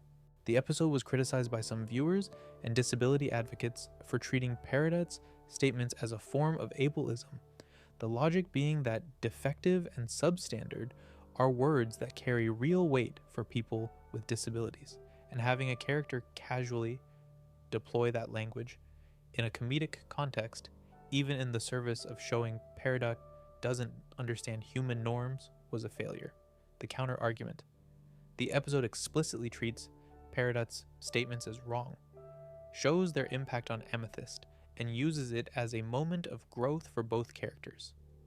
The ableism reading requires treating Homeworld's framework as analogous to real-world disability discourse in ways that may overread the metaphor. Both of these positions have people who hold them thoughtfully, and the debate never fully resolved. But the Peridot controversy that generated the most fan conversation isn't really about too far. It's about what happened to Peridot's character in the second half of the series. Specifically, the question of whether her character was diminished, reduced from a complex developing figure into a collection of comedic quirks, as the show's attention shifted elsewhere. In seasons 1 and 2, Peridot grows. She learns. She makes genuine ethical choices.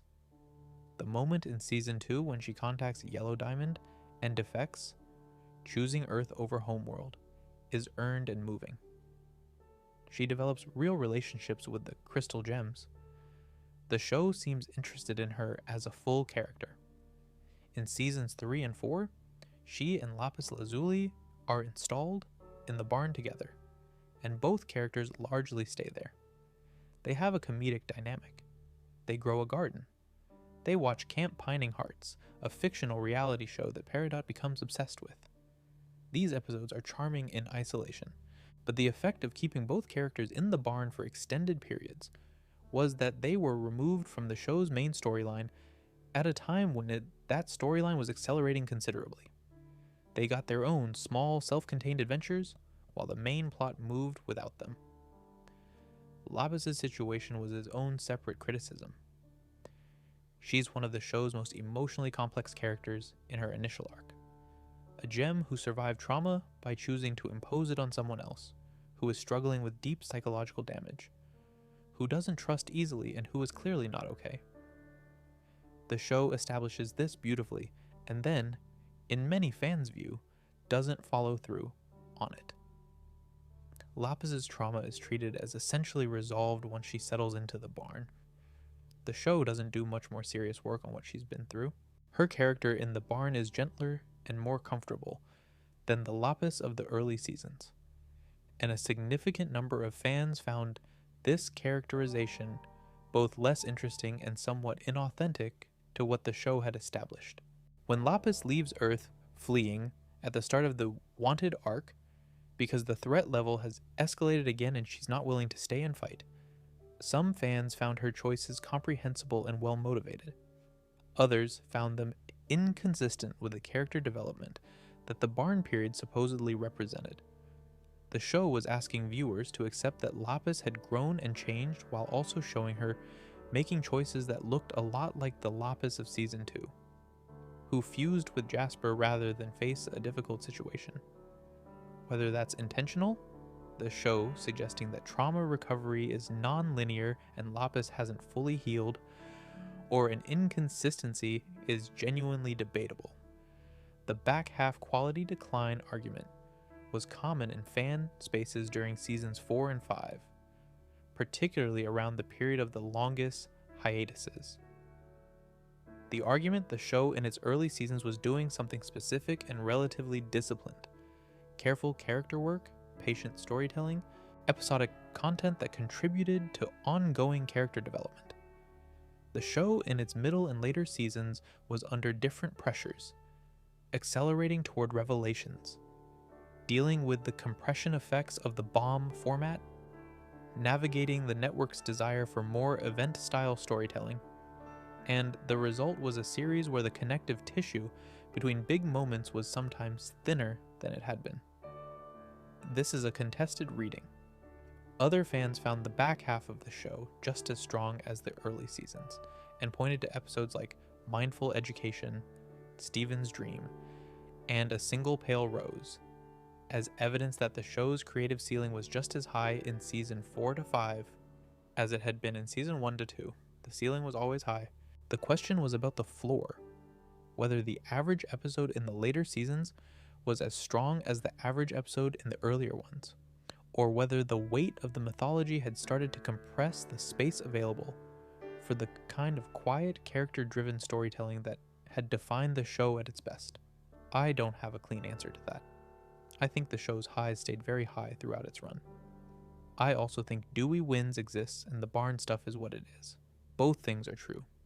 The Wanted arc, the season 5 opener, comprising the episodes Stuck Together, The Trial, Off to the Races, Gem Heist, and Adventures in Light Distortion, is one of the cleaner examples of Steven Universe doing what it does best when everything clicks.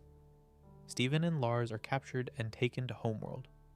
Steven goes on trial before the Diamonds, accused, as Rose Quartz, of shattering Pink Diamond. The trial goes badly. Lars, after initially trying to stay out of it, acts heroically and dies doing it. Steven brings him back. Lars becomes immortal and pink-haired and starts commanding a spacecraft. It's eventful. The trial in particular is an episode that I think gets slightly undersold in discussions of the show's highlights. The Zircon lawyers, Blue Zircon and Yellow Zircon, assigning roles and legal representation in the same moment, are genuinely funny and also, in Blue Zircon's case, doing something rather remarkable. She takes the assignment of defending Rose Quartz seriously and actually constructs a legal argument as an agent of the Gem Empire that the evidence against Rose doesn't hold up. She points out inconsistencies. She asks who really had the means and opportunity. She gets poofed for her trouble, because Yellow Diamond doesn't want the question examined. But the argument she makes is substantively interesting, and it planted seeds for the Pink Diamond reveal that was still about a year away in broadcast time. The trial and the whole Wanted arc generated less controversy than most of the things in this video. It was generally well received. But there's a conversation that happens adjacent to it about the show's treatment of Pearl's situation and the broader question of consent à quoi. That's worth considering. Rebecca Sugar has spoken at Comic-Con and in interviews about the show's interest in questions of consent, particularly as they apply to Pearl. Pearl is, in gem society, a pearl, a type of gem designed to serve, to assist, to obey. Her whole nature, as she understands it, was shaped by a social structure that defined her as a possession. Her relationship with Pink Diamond / Rose Quartz is complicated precisely because Pink / Rose was her owner in Homeworld's framework, and Pearl's devotion to her, which reads as romantic love, developed in a context where Pearl couldn't freely choose not to be devoted. The show is interested in this question, and it raises it without fully resolving it, which is probably the honest approach. But A Single Pale Rose adds a layer that generated real discussion: the command. Pink Diamond gives Pearl a direct diamond command never to speak of what really happened. Pearl can't refuse. She's locked into a secret she didn't choose to keep for thousands of years, unable to tell anyone, including Steven, even when she clearly wants to. This is, as several critics noted, effectively a magical non-disclosure agreement enforced through supernatural compulsion, and the show treats it as part of Rose's tragic flaw. She used her power over Pearl, even at the end, in a way that was arguably kinder than the alternative, but that still reduced Pearl to an instrument of her choices rather than a free agent.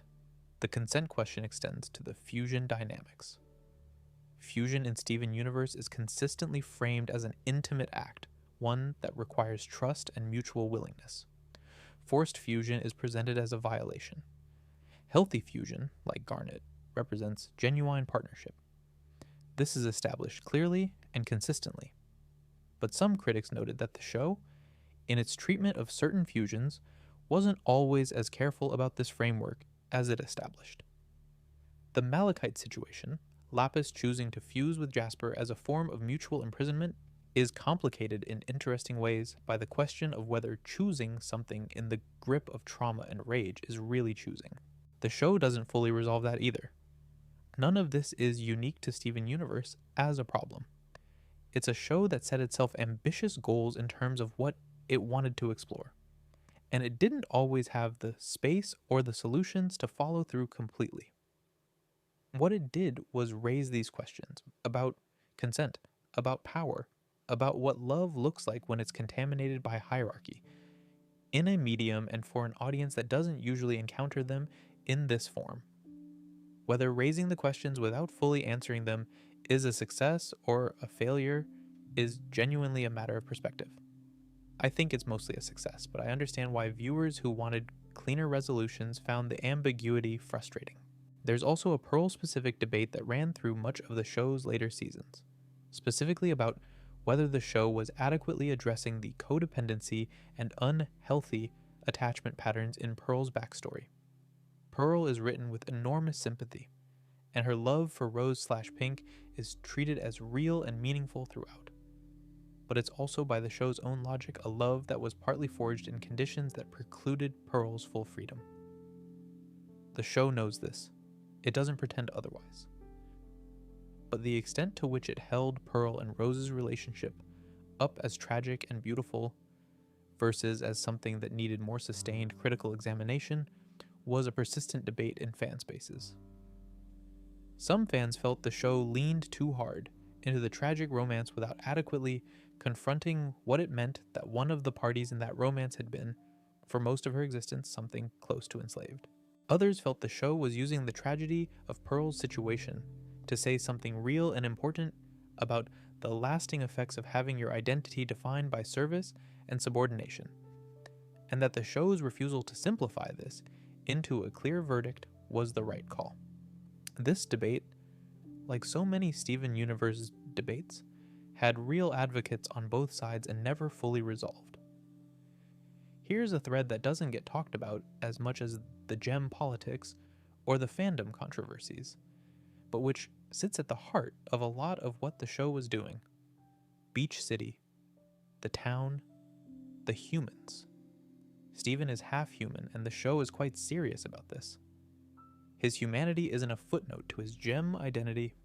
It's half of what he is, and the show returns to it regularly. His relationship with the residents of Beach City, the pizza family, the donut shop workers, the mayor, Onion, who was his own separate subject, Lars and Sadie, and Buck, and Sour Cream and Jenny, is where a lot of the show's warmth lives. These are people who love Steven not because he's Rose Quartz's son or because he has magical abilities, but because he's Steven. He grew up with them. He's part of their community. The human characters of Beach City are sometimes cited as a weakness of the show, which I think is slightly unfair but not entirely wrong. The complaint is that they're often underwritten compared to the gems, that they exist primarily as people for Steven to help rather than as fully realized characters with their own inner lives. This is true to varying degrees depending on which human character you're talking about. Lars and Sadie both have substantial development. Connie, Steven's best human friend and eventual girlfriend, gets one of the show's better character arcs in her relationship with her mother and her journey toward her own identity separate from Steven. Greg Universe, Steven's dad, is one of the show's most consistently well-written characters. A loving, somewhat hapless man who does his best and who occupies a genuinely unusual position as the fully human father of a half-gem child being raised by magical aliens. The rest of the Beach City residents are more varied. Some of them get spotlight episodes that are genuinely good. Joking Victim is an excellent episode about Sadie. Horror Club uses Ronaldo and Lars effectively, but other characters, the cool kids, the pizza family, sometimes feel like they exist to give the town texture, rather than because the writers had specific things they wanted to say about them. The show's critics, who felt the human element was underserved, were responding to something real. But the defenders of Beach City would argue that the show's commitment to showing Steven's humanity, his rootedness in a specific community of specific people, was important precisely because it prevented the show from becoming entirely absorbed in its gem mythology. Without Beach City, Steven Universe risks becoming a show about grand gem politics and cosmic stakes that loses track of the human scale. The town is what keeps the stakes personal. Greg, specifically, deserves more credit than he sometimes gets in discussions of the show. He's a man who fell in love with an immortal alien and had a son with her, who then raised that son in a van and then a house, while the son's other family of ancient magical warriors helped shape him. Greg navigates this position with a specific kind of dignity. He doesn't pretend to be something he's not. He doesn't resent the gems for having knowledge and connections to Steven that he doesn't. He's just genuinely there for his kid. The episode Mr. Greg, which is a musical episode about Steven, Greg, and Pearl going to a fancy hotel and doing their separate grieving about Rose, is one of the show's best, and it works almost entirely because of the specific emotional textures of both Greg and Pearl as characters. The question of what Steven is, specifically whether he's a diamond, a rose quartz, a half-human child, or some combination of all of these, is one the show engages with most directly in Steven Universe Future. The discovery that Pink Diamond's gemstone is his, combined with the later discovery that he can apparently do things that only diamonds can do, creates an identity crisis that Future's story is structured around. He spent years being told he was Rose Quartz's son and Rose's legacy. Then he spent time being told he was Pink Diamond's continuation. Future argues ultimately that he's neither. He's Steven Universe, specifically and irreducibly, and figuring out what that means when it's not defined by service or legacy or inherited identity is the work the series ends with beginning. That conclusion is both philosophically rich and left genuinely open, which is probably right. You don't resolve who am I in an epilogue series. You start the process. Steven drives away from Beach City with that question still active, and the show trusts its audience to be okay with not having the answer. A few more things before this is done. The show's handling of Jasper is one that occasionally gets raised as a missed opportunity. Jasper is introduced in the Season 1 finale as an imposing, physically powerful antagonist, the kind of straightforwardly threatening figure Steven Universe doesn't usually produce. She's compelling for exactly that reason. Her arc over the following seasons, corruption, being forced to fuse with a corrupted gem, her eventual degradation into a wounded and isolated figure, has the shape of tragedy, and the show makes gestures toward acknowledging that.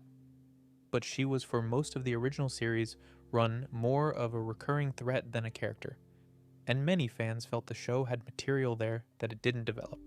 Jasper's role in Steven Universe Future as the character Steven trains with, and then shatters, and then restores, gives her more interiority than the original series managed. She has contempt for Steven. She has her own pride and her own grief. She's an interesting person. A spin-off about Jasper, or at minimum, an episode that gave her the kind of space Bismuth gave Bismuth, would probably have been worthwhile. Whether Lars of the Stars gets anywhere near her character is something we'll have to wait to see. The show's approach to villains more broadly is something that generated debate throughout its run. Steven Universe, as noted, doesn't really believe in irredeemable antagonists. Almost every character who starts as a threat eventually gets humanized, explained, or redeemed. This is philosophically consistent and emotionally coherent, but it does create a specific kind of tension in storytelling terms. If you know the show will eventually find the humanity in every antagonist, the antagonists stop being threatening in a particular way. The stakes of each confrontation shift from will our heroes survive to how will this character eventually be reached.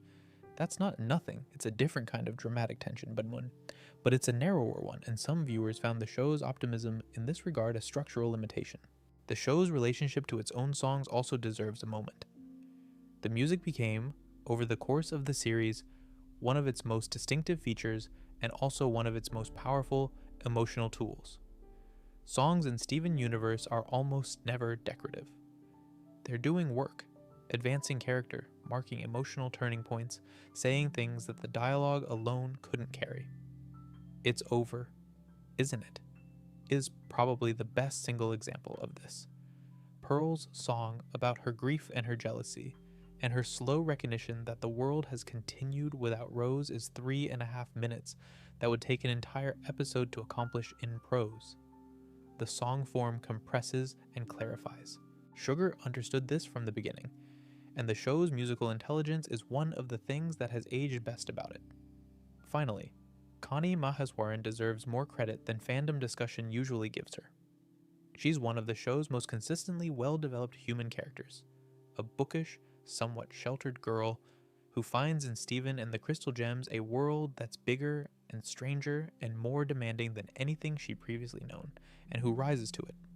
Her relationship with her mother, her development as a sword fighter, her eventual fusion with Steven as Stevani, all of it is written with care. She's one of the people in Steven's life who treats him as a peer, rather than as a hero or a symbol, and that relationship, the closest and most mutual one he has with another young person, is part of what grounds the show's human dimension.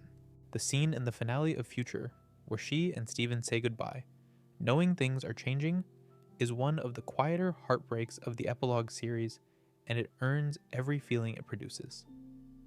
Steven Universe ended. Lars of the Stars is coming. The show still exists on streaming services, and new people are watching it for the first time, and some of them are probably having the experience that a lot of people had between 2013 and 2020, finding it richer and stranger and more moving than they expected, feeling like it was made specifically for them even though it wasn't, carrying certain songs around in their heads for weeks. That's a good thing to have made. I've been talking for a while now, and I could keep going. There are threads in this story I've only gestured at, things that happened in the margins of the main events that are interesting in their own right. The show's tie-in comics, which extended the story in ways that were sometimes canon adjacent and sometimes clearly not. The in-jokes that proliferated in the fan community. The specific vocabulary that developed around talking about the show. The way certain episodes became touchstones. Mindful Education, Mr. Greg, Gem Harvest. In the same way that certain episodes of other beloved shows become cultural shorthand for a specific kind of emotional experience. There's also the instrumental score, which is different from the songs and deserves its own moment. Ivy Tran and Stephen Valema, who composed the show's instrumental score, built something genuinely beautiful over the course of the series. The way the leitmotifs develop, the way certain musical ideas appear in Season 1, and then return, transformed in Season 5, rewards the kind of close attention the show itself rewards. The score is doing storytelling the same way the animation is. It's integrated in a way that doesn't always get enough recognition. And the voice cast is remarkable. Estelle as Garnet, the British singer who, it turned out, is just perfect for the voice of a person whose composure masks enormous depth. Michaela Dietz as Amethyst, finding comedic and tragic notes in roughly equal measure. Dee Dee Magno Hall as Pearl, somehow making a character who could have been insufferable into someone you feel immense tenderness for. Zach Callison as Steven, aging into the role over the course of the series in a way that you can hear. His voice changed, his delivery matured, the character grew with the actor. There's a lot more, but some of it will probably end up in other videos, and the rest of it is just more time spent thinking about something that deserves the time. For now, though, the night is doing whatever it's doing where you are. Maybe it's late, maybe you've been listening for a while, maybe you fell asleep somewhere around the Cartoon Network scheduling section, which honestly is the correct response to the Cartoon Network scheduling section. Whatever the case, thank you for spending some time with this. Steven Universe is worth the time.